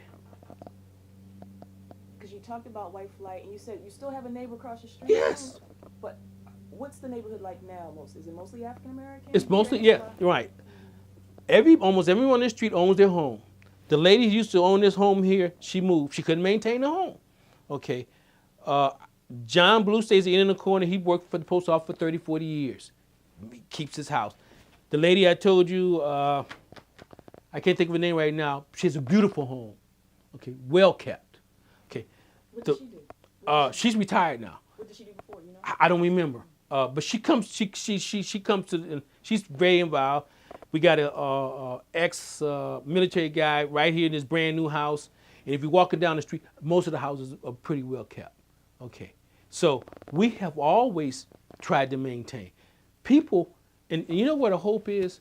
On every street you go, you may see more blight, but you always see 4 or 5 homes where people keep them immaculate. That's what a hope is, because there's always that aggregate of people that care. There's always that aggregate of people that care. Okay? And when I've been to Chicago, I've seen it. I've been to New York, I've seen it, etc. We're not unique in this. This is not unique. And if I read the paper on a regular basis, and all the municipalities are dealing with refuse fees and garbage picked up and all that. So it ain't nothing new. Okay. We did do good with the schools. We got almost all brand new schools. The buildings don't educate kids, but we got almost all brand new buildings. We're not in fiscal emergency. The schools are going through a whole lot all over the state, but our schools are pretty solid. One of the 2 pieces of legislation I've been proud of, all the legislation I've been involved with, I want to share this with you. I sponsored legislation to give the Shaw Band $10,000 to go to Beijing, China. Okay, and another, I think it was $50,000 for summer employment for our kids. That's the legislation that I was proud of. Couldn't do it by me. I got support, but I took the lead on that. Okay, so these kids had an opportunity to do something they may never do, to go to China, to see another culture, another civilization. It was priceless, and I felt good about it. And I felt that I always worked a summer job, that we have a responsibility to make sure that we look out for our kids, not just YOU and all that, but we have a responsibility. That happened 2 years. We couldn't do it this year. because the money's not there. Okay. So we do some good. Okay. So how do you think, because we're talking about white flight, you're talking about Mm-hmm. protecting our kids, looking out for our kids, majority African American community now. Mm-hmm. How has race affected your life personally? Well, when I went to John Hay was, they called John Hay the bookkeepers. You got great clerical skills there. Across the street from John, it's tore down, was Cathedral Latin, which was a Catholic school. I got a good education at John Hay. I had Jewish teachers, I had black teachers, but those teachers cared about your learning. Okay. I don't know if that exists today. I don't know if did I answer? Okay. I don't know if that exists. The caring, like, because somebody saw something in me to help me get that scholarship. I didn't go seek it, but somebody saw something in me and that type of thing. Like I told you, I enjoy going to school. I would have been, the way they look at things, I would have definitely be considered a nerd. Okay. But everything worked out. Okay.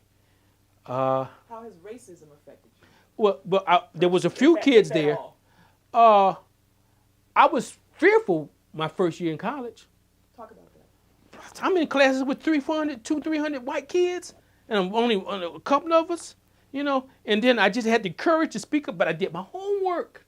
Okay. I did my homework, so I kept comfortable, and then I got to interact with them, and they were just like me. Okay, and I learned something. Say they don't know no more than me. They're just like me. We would drink the beer and the 3.2 beer and all that kind of stuff, and that, So it worked out. It was priceless. Okay, it was priceless. And how do you think race affected or has affected the city of East Cleveland? I think there's a feeling that African Americans can't get it done. That African Americans cannot go to the next level to get the governance done. That there's a component that stops us from bridging the gap to success or serving people. That's the effect that I see. I hear it all the time. Sometime in my face, sometime people will whisper, "Well, they can't get it together in East Cleveland. The blacks can't get it together," and I think it goes all the way back to slavery. Okay, that we fight, that we're envious, we're jealous. We just can't come together collectively to get it done. Or I'll put it to you this way. It's almost like the house Negro, field Negro kind of thing. The house Negro is in administration. The field Negroes are the legislative body. The house Negro think he knows more than the field Negro, and we in the impasse. And you never heard it described that way, but I can see it that way. Okay.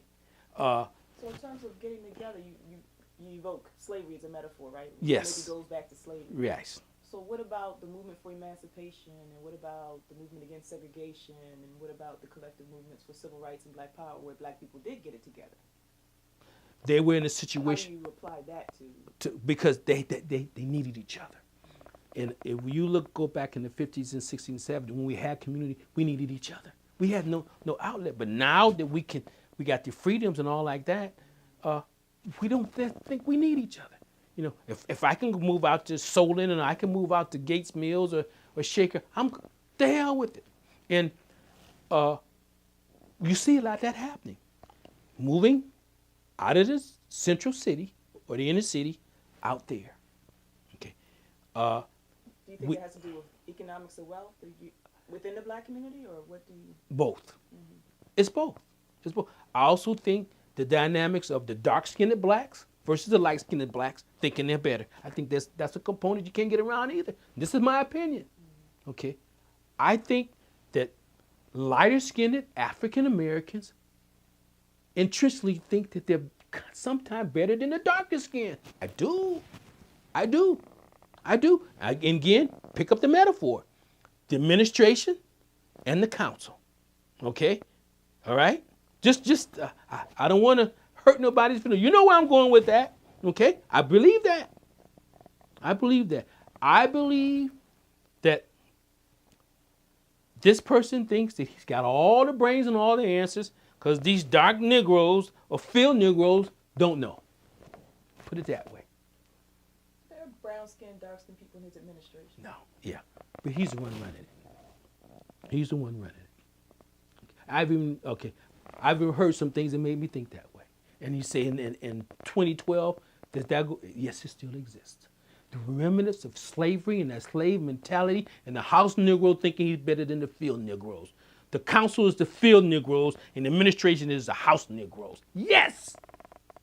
I believe that. What do you think people's perceptions of East Cleveland are based on race? A bunch of Negroes that cannot get it together. And is that accurate? Do you think all the negative depictions of East Cleveland No. are based on race? No. Can you talk about that? Because we, in all the contentiousness and fractions, we get it done for the most part. We get it done. People get their services for the most part. The garbage gets picked up. The police response is pretty good. Fire response is pretty good. The things that matter to people, even with what we do, because we're here to serve the people for the most part. We'll say, if it benefits the people, we'll bite the bullet and get it done. So it gets done. So if you were to talk to someone and they said, you know, those people in East Cleveland, man, you don't go into East Cleveland. It's crazy over there. I mean, it's all negativity. What would you say to them? How would you deal with that kind of response to the city of East Cleveland, the entire city? I deal with it regularly. You know what I tell them? The opportunity is in East Cleveland. You can get a house for almost nothing. The location is fantastic. You can't beat it. Well, we don't want to live out next to those black folks. Okay. The deal that you can get in East Cleveland can't beat nowhere in Cuyahoga County. Come to this city, because it's here. People are people, and most people are good. It's here. The housing stock is not only the best in the state of Ohio, but it's the best in the nation. We got great housing stock. Right up and down these streets and look at these houses. Yes, some of them need to be torn down, but we got some great housing. You get those houses for almost a gift. Come to East Cleveland. This is where the opportunity is. Why do you think University Circle Incorporated decided to take a chance to come 1,000 feet into Lakeview and Euclid with the Circle East project? Do you think race or racism has affected the ways in which other institutions have dealt with East Cleveland? Over the years. Can you talk about that? Okay. In your opinion? I think that Circle East should have been done 10 years ago. I think the University Circle should have been coming this way 10 years ago, but they were reluctant. But now, Reluctant what? Reluctant because the governance, because of the perception. They don't have it together, whatever the case may be, and the fact that maybe they don't want to deal with us. But check this out. Rhonda Williams and Allison, they're coming this way now, aren't they? It's always about the now. And once that's successful, they're going to continue to move. And I project that they will go all the way up to Superior and Euclid and everything in between that they can get. Okay? And they got the bucks. And will that benefit? You see that? Oh, absolutely. How do you see it benefiting? Are there any cons? The tax base, the negative, the gentrification. White folks will come in and take over. Oh, but if that's what it comes down to, such is life. I have no intention of going anywhere. I work with them. Okay?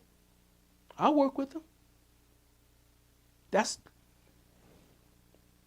the pros and the cons. They came. How do you balance them? You say gentrification, and so yeah. be it. Well. But if you see that as a con, how do you? Well, the issue is we need young professionals moving in, along with the young professionals that's moving in now. We need a balance. We need to increase the tax base, but we also need the civic engagement. When they move in, they need to be involved. They need to be engaged. Okay, blacks and whites. And you guess what? You missed the other component. These other ethnic groups are invited too. Okay, what do you call them? Asians and Latinos and all that. Why would they not come here? This is where they can get a super deal. Why not? I would like to see a diversification of East Cleveland. Not all black. I'd like to see all races to come to the great city of East Cleveland. Why not? Why? Why not? Why? It's a good thing. America is a diverse country. So come on. Come on in here. Be good citizens. Pay your taxes. Get involved in the community. Get involved in your neighborhood. Why not? This is America. Not a perfect country, but it's a very unique country in terms of bringing people and working with them. This is the location, the opportunities are in East Cleveland. Run for office when you come in here. Okay? So we talk about history a lot. Mm-hmm. We've talked about it today. We talk about it when we're not on camera. We Okay. talk about history. How does inequality, or how has inequality, in your opinion, historically shaped East Cleveland, or the notion of inequality, do you think? Has it played a role in shaping East Cleveland? Inequality? Mm-hmm. Oh, yeah. Can you talk about I think that inequality has had an economic impact in terms of we work jobs, we get paid less, number one. Inequality impact a perception of they have all the answers or they can get it done right. We can't. That's inequality. But you feel me what I'm saying? I think inequality has impacted the fact that you hear, well, we might as well give it to the whites. The blacks can't get it together. That's inequality, okay? And that's perception. But in that, civic engagement, one of the most important things I tell people is stop complaining and start participating. You feel that? And we're not getting enough of that, okay? We're talking about civic engagement. Yes, People need and to participation. Okay, it's too much of that. If one thing that peeves me as a public servant is that we have too many people not involved. They get on the phone and gossip, but they don't get engaged. I have people call me all the time. They'll never come to a meeting. They never step up. I wish that would change. I'm hoping that when young professionals, or when I say professional people with working a job, they don't have to have all these degrees, move in here, that they get involved. And you think that's a way to stem the tide of inequality and racism? Yeah, we have to interact. We're human beings. We have to. Community is people coming together. Community means to come together. We need that. How has inequality affected you personally? Uh, Like your work. You tell us the jobs you had to well, get in I tell you, and the pay and I can tell you this, okay. that I see supervisors, African Americans, that keep their foot on the necks of African Americans under them, okay? And when it comes to the white folks, they treat them like angels. I've seen it for years. Tell me an experience you had where can you talk about some of your personal experiences where I can tell you that the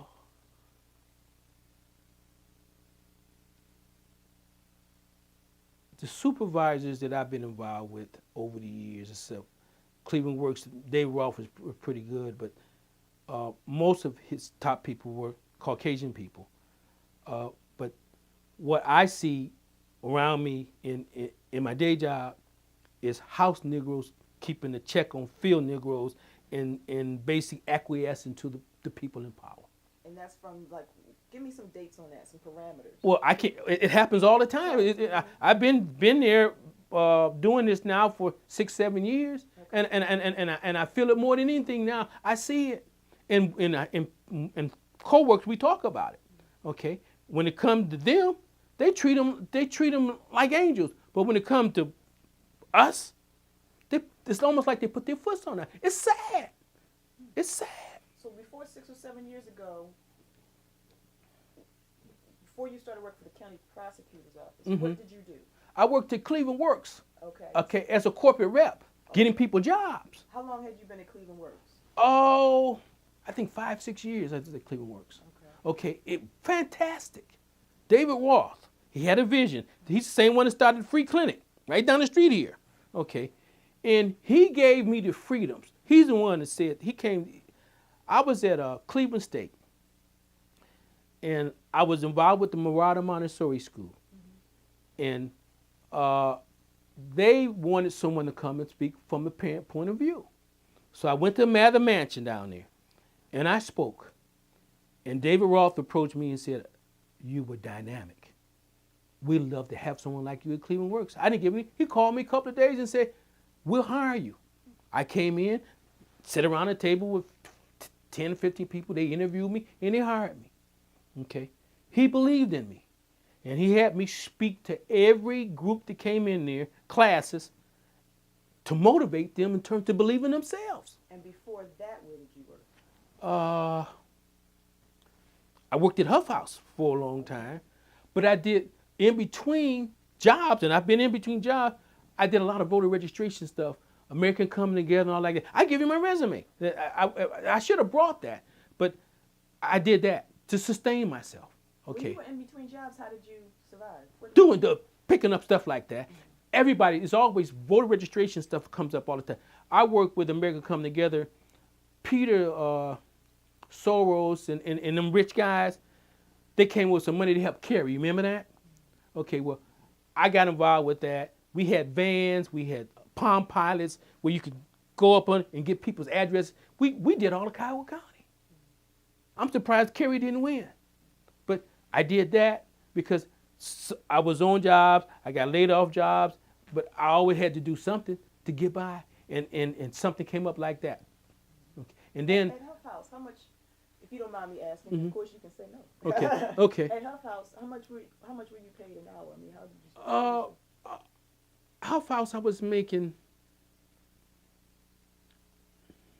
I think about 20,000. It wasn't a whole lot, but you know what helped me?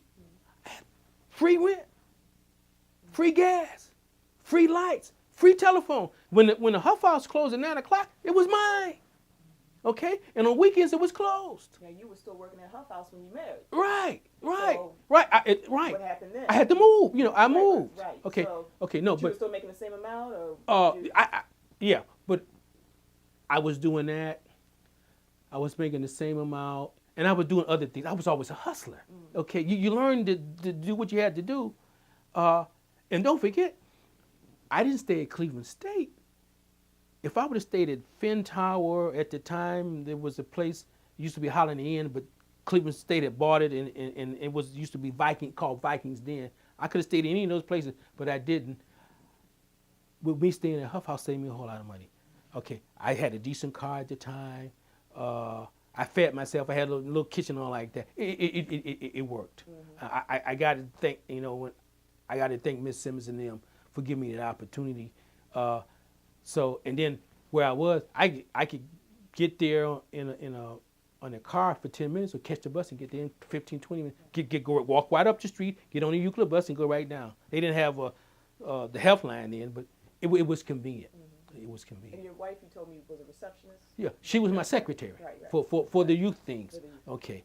Okay, I'm sorry, go ahead. No, I was young and idealistic, but I was a damn good worker. Okay, that's why they brought me on. Okay, I even see people now in their 50s and 60s talk about how they miss me and how they miss the things that we used to do. But I loved it. It was love there. Okay, but it helped develop me. All right. And Cleveland Works, when you went to Cleveland Works. Oh, fantastic. Paid. Well, I was making $30-some thousand. Okay, and basically what I did was I was a corporate rep. Okay. We had 300-400 employers that would hire from us. We dealt with a lot of felons. Okay, and what happened was they knew that I could reach to people. So not only would he have me speak to the classes, we had to come in and all that, and they had places where they teach them to type, taught them how to dress, all like that. Not only would I, as a corporate rep, my responsibility was to go to employers to check on the clients to make sure that they make it through the first 90 days. Okay, so I did that. So I, in and out. Okay, but it worked. County prosecutors. Right, and then the county prosecutor, Courier. right. What I do there is I file legal documents for the county prosecutors. So I'm in court, but I'm not in front of a judge, but they file motions, stuff like that. I'll go file the motions for them. Why did I think you worked for the post office? I don't know. Oh, I don't know. I don't know. But you know what? I tell you what, when I was doing paper, I thought I was like a postal job, knocking on them doors. You hear that, Allison? All right? Okay. So And how are you? How's your income now? Your pay scale now? it's okay. It's okay. It will be better. It's okay. The main thing is the health benefits. Okay. It kicks in. So would you describe yourself as working class? Yes. We were talking about Absolutely. inequality, right? I mean, Yeah. where I'm would you working put class. yourself? Okay. I'm working class. I could say to you, if I was Caucasian, I'd be making double what I'm making. Okay. I've even had conversations with them. You know me. I went straight to him and said, look, I need to make more money. He said, well, we'll see what we can do. And nothing happened. I've been to him 2 or 3 times. Now, you know, at the end of the year, he's history. Okay. McGinty's going to be the new county prosecutor. Okay.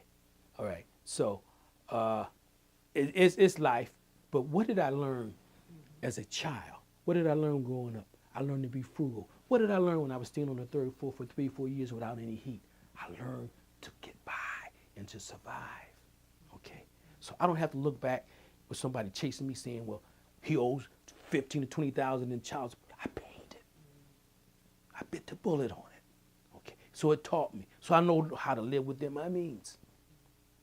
That's a learning process. But I should be making a lot more than what especially the fact that I engage people.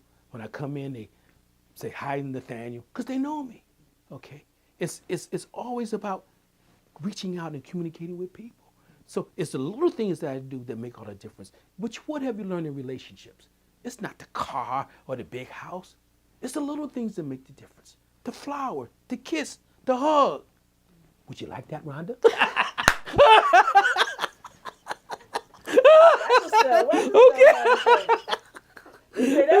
All right.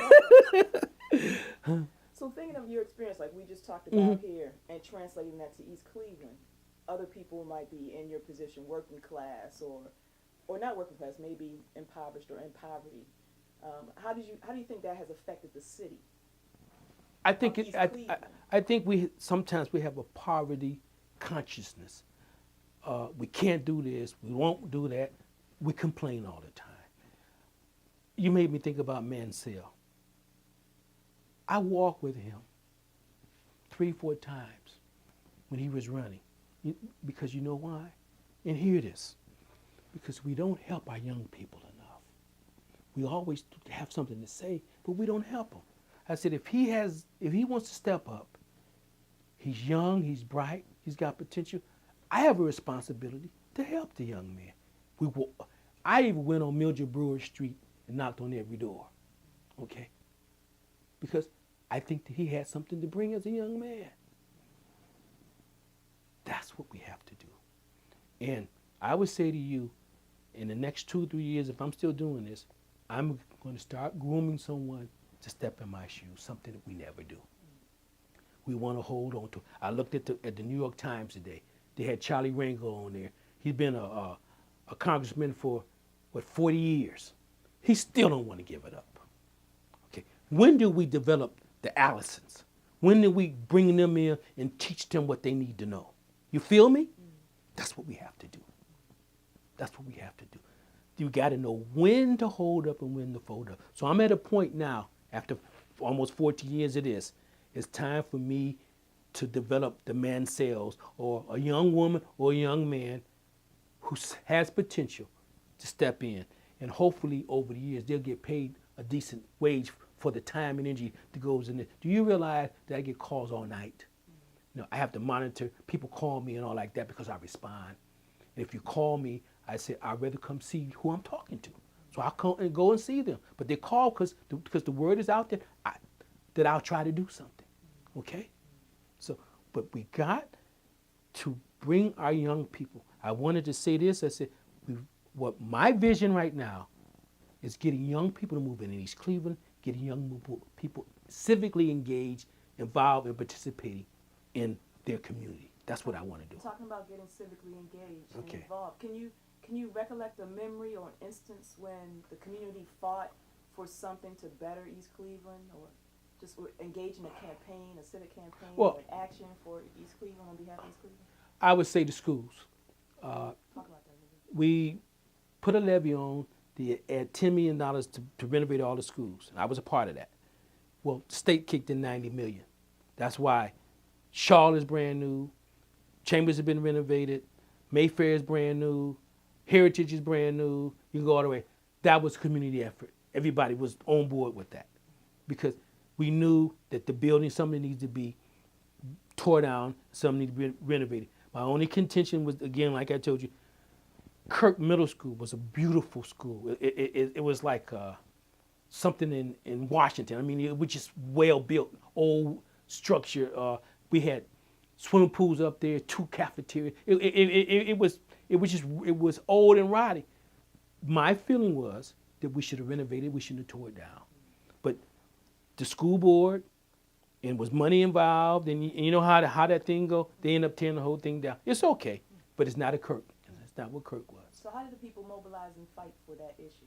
Well, you know what? It's funny that you say that because I had as many white folks helping me with the Kirk thing as I had black folks, or even more. You know why? You know why they stepped up the hill? They had history there.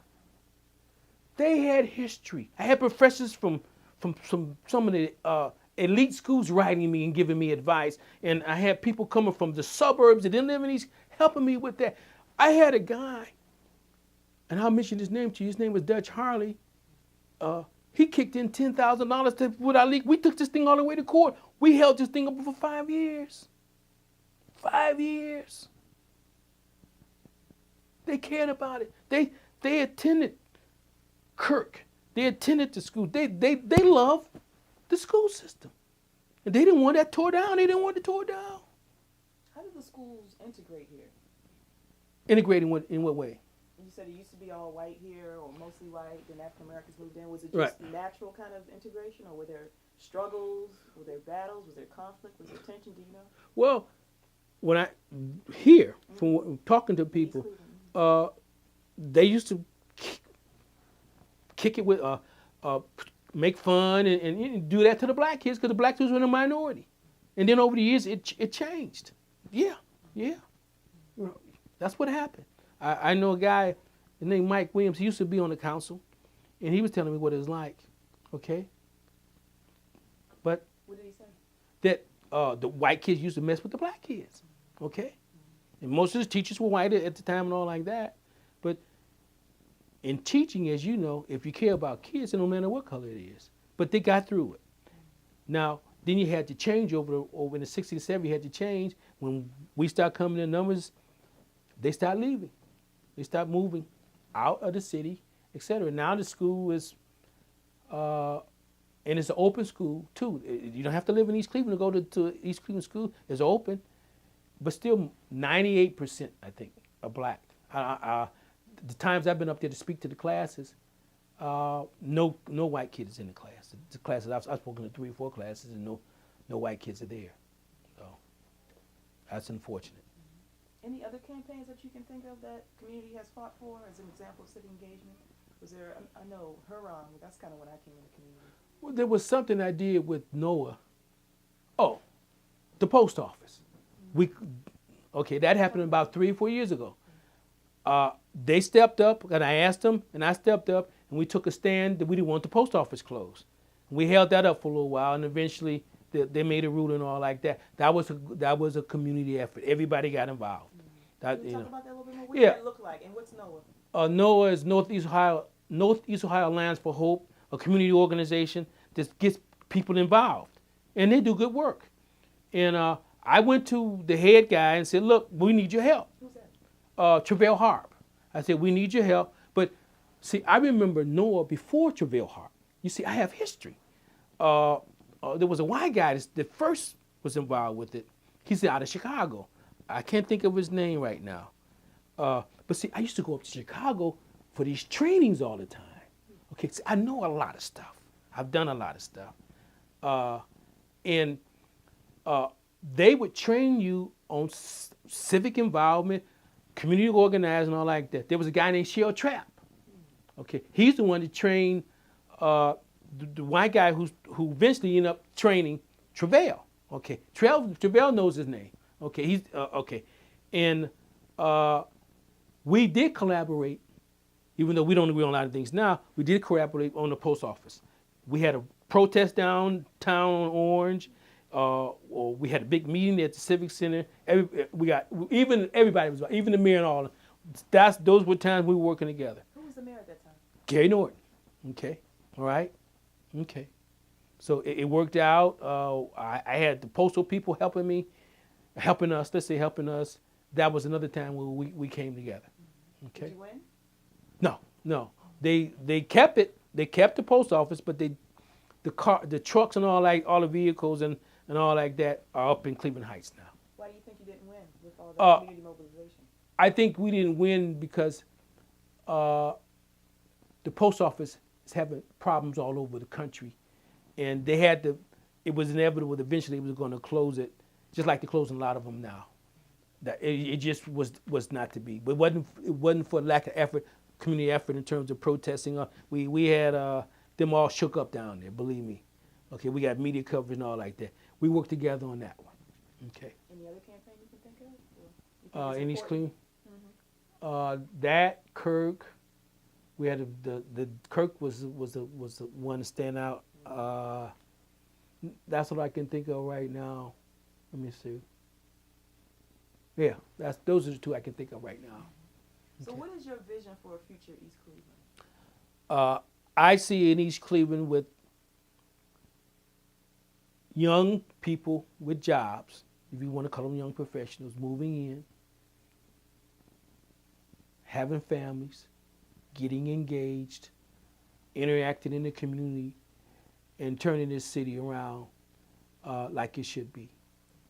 That's what I see. And I say young people in having jobs. I see a tax base, you can know this, that's been diminishing over the last 20, 30 years, turning in the right direction. These young people coming in with jobs. I can see 2 incomes in the families. I can see them fixing up these houses, getting them for almost nothing. And I see good supermarkets, good businesses, up and down Euclid Avenue, etc. I see, right now we're doing, looking at the traffic lights. We have too many now. Some of them are going to be going down, all like that.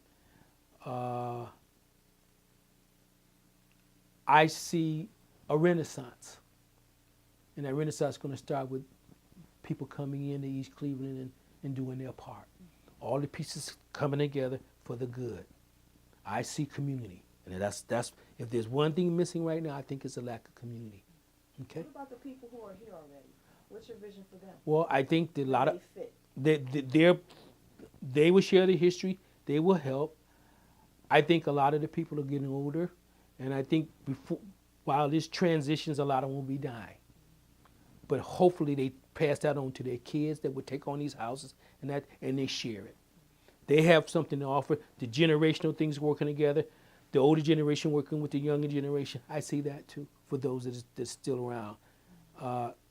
When like a lot of people that come to my meetings are in their 60s and 70s. Eventually they're going to move on to the Golden Shore, but they have something to offer. I listen to some of the stories they tell. Okay, so my hope and my vision is that we create community, that we get young people involved. Again, diversity, that we have what you call them, Hispanics, Palestine, whatever ethnic group, move it. Why not move into East Cleveland? We have a diversity. Instead of having a 95% black city, that we'll have a mixture, a real good mixture. Let's say 50, 60% in a mixture of other ethnic groups. That's what I see, diversity. I see a government where they don't always agree, but they sit down in committee and work out the differences, and publicly they put on a good display, not what we do, where we fight in the committees and then we fight publicly. That has to change. Okay. And what about, East Cleveland has a high working poor poverty rate. What about those people? How do you see them as part of the future fabric or benefiting, if at all, from your vision? it won't from a job perspective, it's not going to happen much in East Cleveland, but it will happen in greater Cuyahoga County. Right now, Cleveland is going through a renaissance with the MMPI, with the casinos, and all the building going on.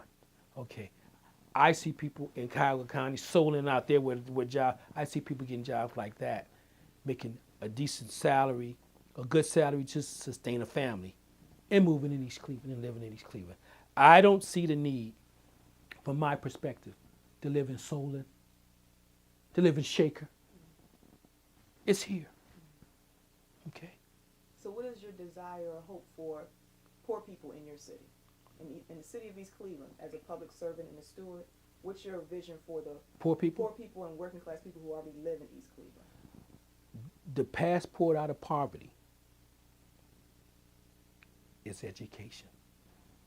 Poor people have to go to school, and they don't have to go to 4 years.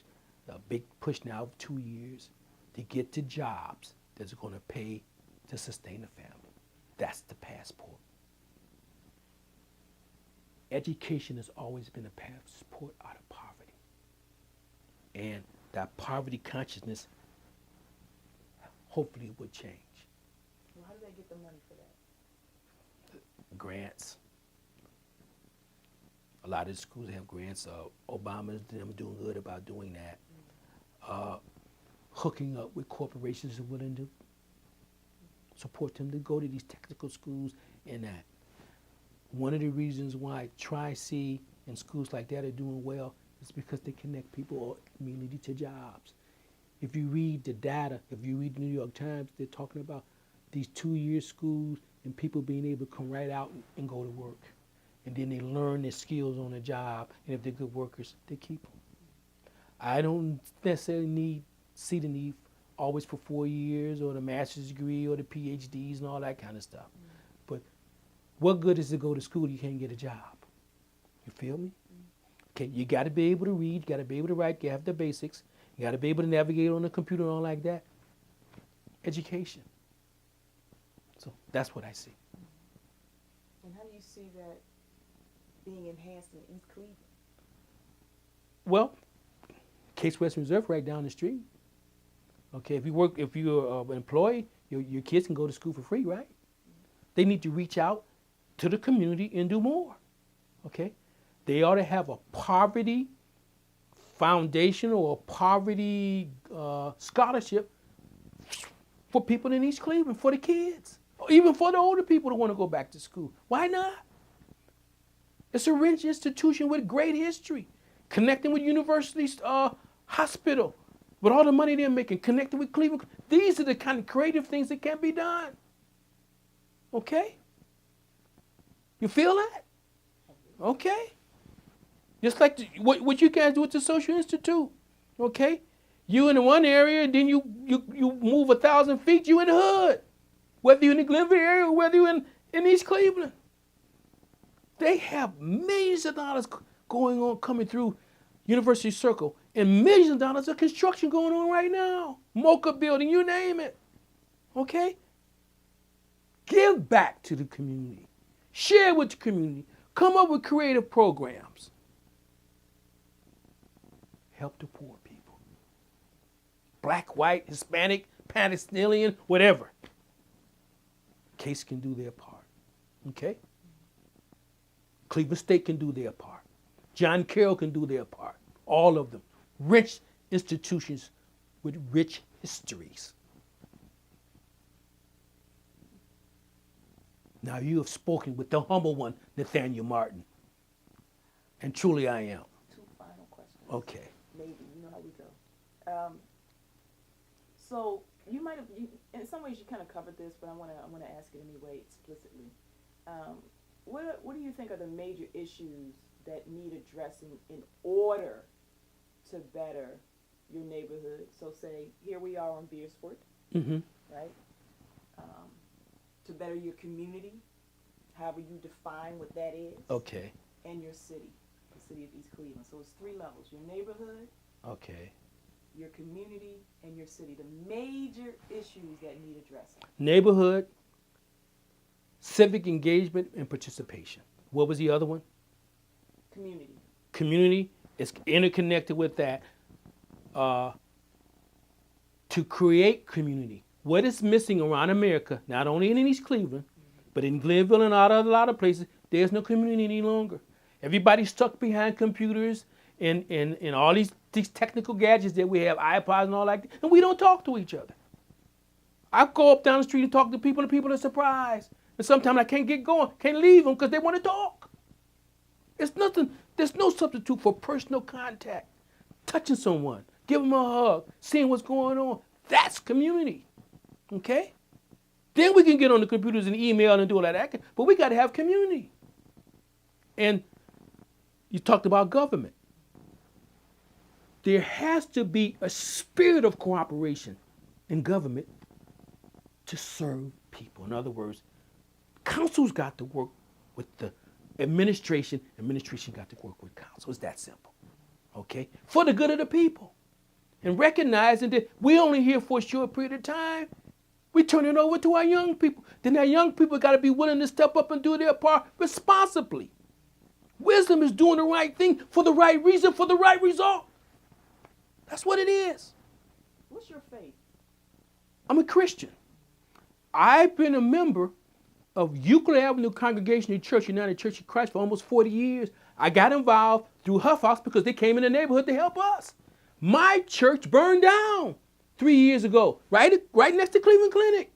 Some people think the clinic burned it down, but I won't go there. They do, okay?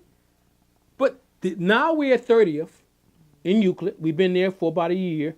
We got an office on Prospect. United Church of Christ is all over the country. We got a headquarters on Prospect. And that old, it's big church, okay? That's where I go. But as a public servant, I don't restrict myself to Euclid Avenue Congregational Church. I go to the Word right down here. I go to almost all the churches in East Cleveland. In the summer, I make my rounds because I need to know what's going on.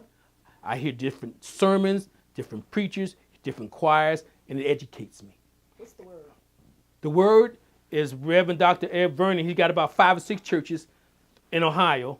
He's at Shaw. He's at East Tech. He's in Akron. He's out in South Miles.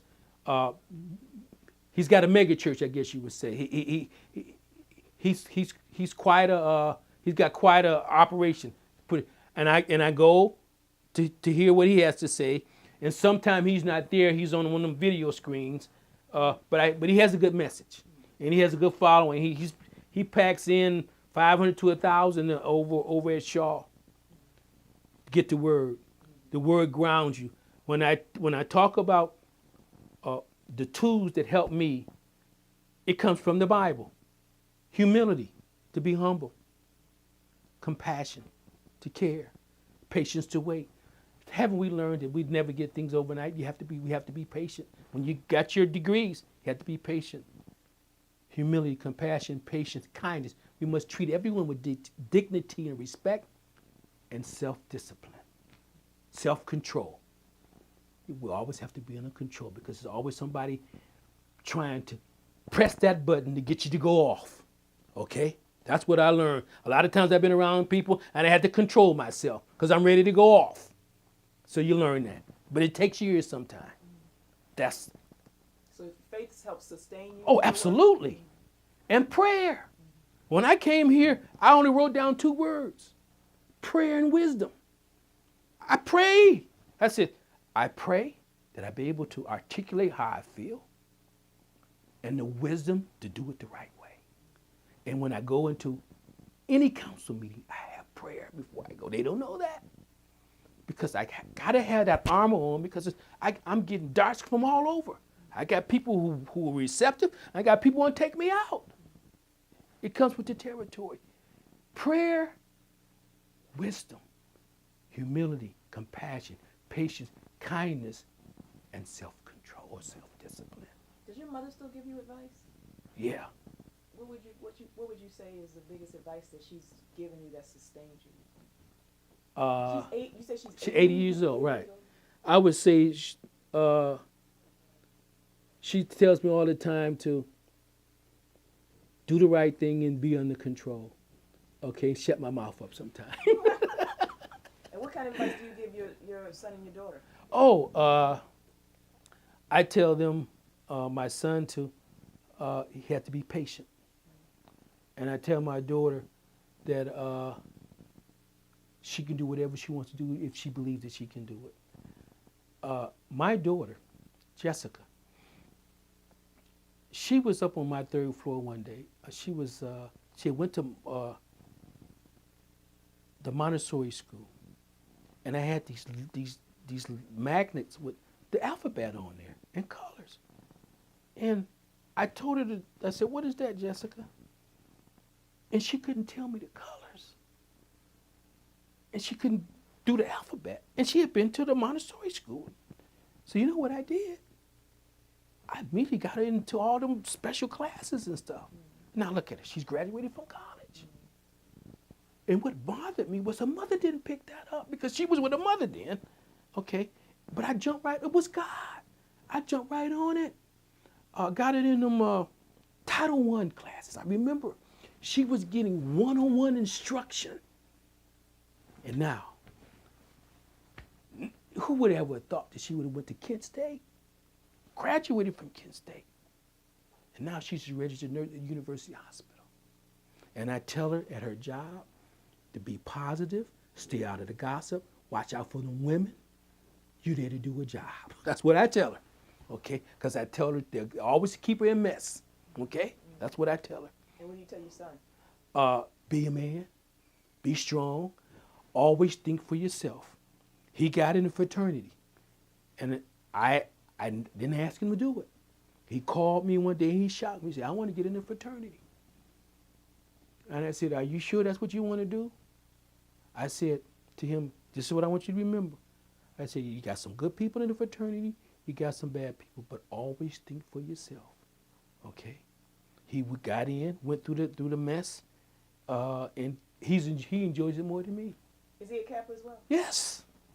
I guess I should assume that, huh? He's a Kappa. But I didn't put it on him. Just like Jessica, I told her, I said, "I don't even want you looking at sororities, the Deltas, the AKAs, until you get through your first 2 years." And she never brought it up. So, and now if she wants to go through alumni, she can. Okay. Nate went to Wilmington near Cincinnati, and they didn't have a black fraternity there. So it cost him over $2,000 to get in, to go through the alumni. And because he wanted to do it, I gave him $1,000, and he put in the other, and he went through it. And it gives him a social outlet where he's around doctors, lawyers, and all like that, which is a good thing. We ain't out in the street with all that mess. And what about Dominic? Dominic, a street guy. He does his own thing. He's in and out of jobs. He's a hard head. But I pray for him too, because Dominic's 27, and I told him, this is what I tell him: there are no shortcuts in life. I said, "You've been taking all the shortcuts. That's why you stay in trouble all the time." So I'm hoping that kicks in. It may not. You don't get 100% all the time, but the love is there. If he needs me, I'm there for him. Jessica needs me, I'm there for her. If Nathaniel needs me, I'm there. I'm just so happy that they went on and did what they need to do, especially Jessica being a woman and all the distractions she could get. But she did what she needed to do. As a dad, I would get to U-Haul and take her stuff down there. Then she'd come back home for the summer, take her down there, to Kent and all like that. But it worked out. She got a chance to live by her own. She got to be independent, etc. Now she's back home with her mother, paying them student loans back. And I told her, I said, "Don't worry about that." I said, "It might take you 15 years to pay them back, but I said, you got the paper now." I said, don't even worry about that." And then when she's staying with her mother, she ain't got to pay that much rent. Her mother glad to see her. So it works out. What do you think of your political career? I had a chance to run for state office, but I wouldn't. You know why? I wasn't going to travel back and forth to Columbus 2 or 3 days a week to get nothing done. The Republicans got all that control down there. They can't get nothing done. The other day, Kasich finally did second chance stuff where he's going to help people with felonies. It's way overdue. But you know why they're doing it? Because of the economics. It costs more to put him in jail than to keep him out. So, but he did that. But I'm a practical person. I would not travel back and forth because I watch it over the years and I read this stuff. Then what? They're not getting anything done because it's all controlled by the Republicans. When they did what they did, not only did they take over the House and the Senate, they hold every statewide office. Every statewide. They can't get anything done. I wasn't going to go down there for the little 40,000 and say I'm a state rep. But people that asked me to do it, no. I said, I can be more effective at $148 every 2 weeks trying to do what I'm doing here in my community. Okay. So it ain't about the money with me. Mm-hmm. Okay. And what do your children think of your political career, your path? Do you ever talk to? Yeah, sometimes they think I put too much time in it and all like that, but they recognize that I've been at all the graduation. When I got them in sports and all like that, I didn't miss a game. Okay, I would miss a meeting, council meeting, especially committee meeting, if they had a game, a baseball game or basketball game, I was there. Okay. Do they think you should do something different? Are they proud of you as a what do they say to you? About Nate says that, Nathaniel says that people come to him all the time talking about how I speak.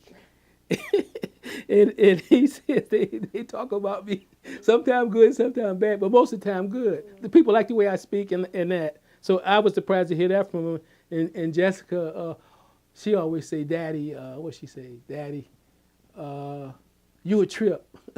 She said, you a trip. That's what she said. Right, Jessica. Right.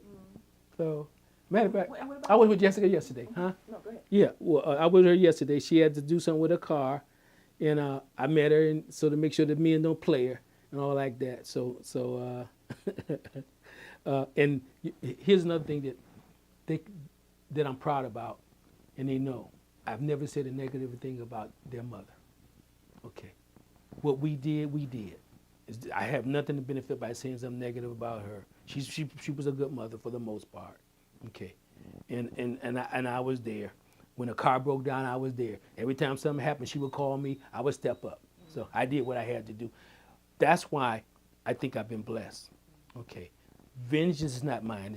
It's the Lord. When it comes to everybody in this government situation, God knows. You can't play him. You can't fake him. He knows what the deal is. And what goes around comes around. You don't treat people right. You don't be honest with them. You don't do the right thing. You're going to get yours. Okay? So what would you be prepared to do or continue to do in order to make East Cleveland better? What would you be prepared to do or continue to do or do differently to make East Cleveland better? Number one, keep trying to create community through the Democratic organization, getting people involved in voting. That's number two. Trying to work with the administration to serve people. Even though I struggle, if he comes right, I'll sit down with Gary Nord because it's in the best interest of all of us. And getting more young people involved in the process. I like to start grooming a young person to take my place. That's what I would like to do. Connect the dots for me. How did your life growing up affect you as a person now and your pathway in East Cleveland? I would say the experiences of my life then and now, it made me stronger. It made me believe in myself. It taught me the power of prayer and let me know that as long as I am connected to a higher source and that my intentions is right, most things I'll get done. I learned to take the bitter with the sweet. Know that you're going to have some victories and you're going to have some defeats, but it ain't the end of the world. I'm most happy is about my kids, that they're doing okay. They're happy. They're not in jail. I think they're giving something back to the community. It's been an interesting mix serving here, but that was an opportunity that was afforded to me, and I think I've done okay. I learned not to give up when they took me out on the Kirk thing and pulling up the pants thing, and people got afraid and all like that, but I was not deterred. I kind of internalize the victors. Out of the night that covers me, black as a pit from pole to pole. I think whatever God's will be for my unconquerable soul. In the fell clutches circumstance, I have not winced nor cried aloud. Under the bludgeoning of chance, my head is bloody but unbowed. In the fell place of wrath and tears looms but the horror of the shade. But that the years shall find and find me unafraid. It matters not how straight the gate, how charged with punishment the scroll. I am the master of my fate. I am the captain of my soul. That's Nathaniel Martin. I've learned that. I am the captain of my soul. Okay. Is there anything you want to say that I haven't asked you about the history of East Cleveland, about your history, anything at all? I want to know everything about your life. Trying to give them Is there anything you want to tell young people in East Cleveland? Yes.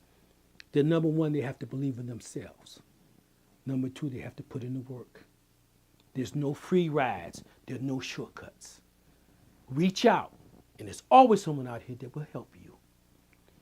If East Cleveland are going to make the turnaround that I see, they have to do their part because they are the future leaders of tomorrow. They're special. They're unique. With the computer skills that these kids have and all the things that they can do, there's nothing they can't do. I'm willing to reach out my hand to help them. That's what I have the young. You can do it.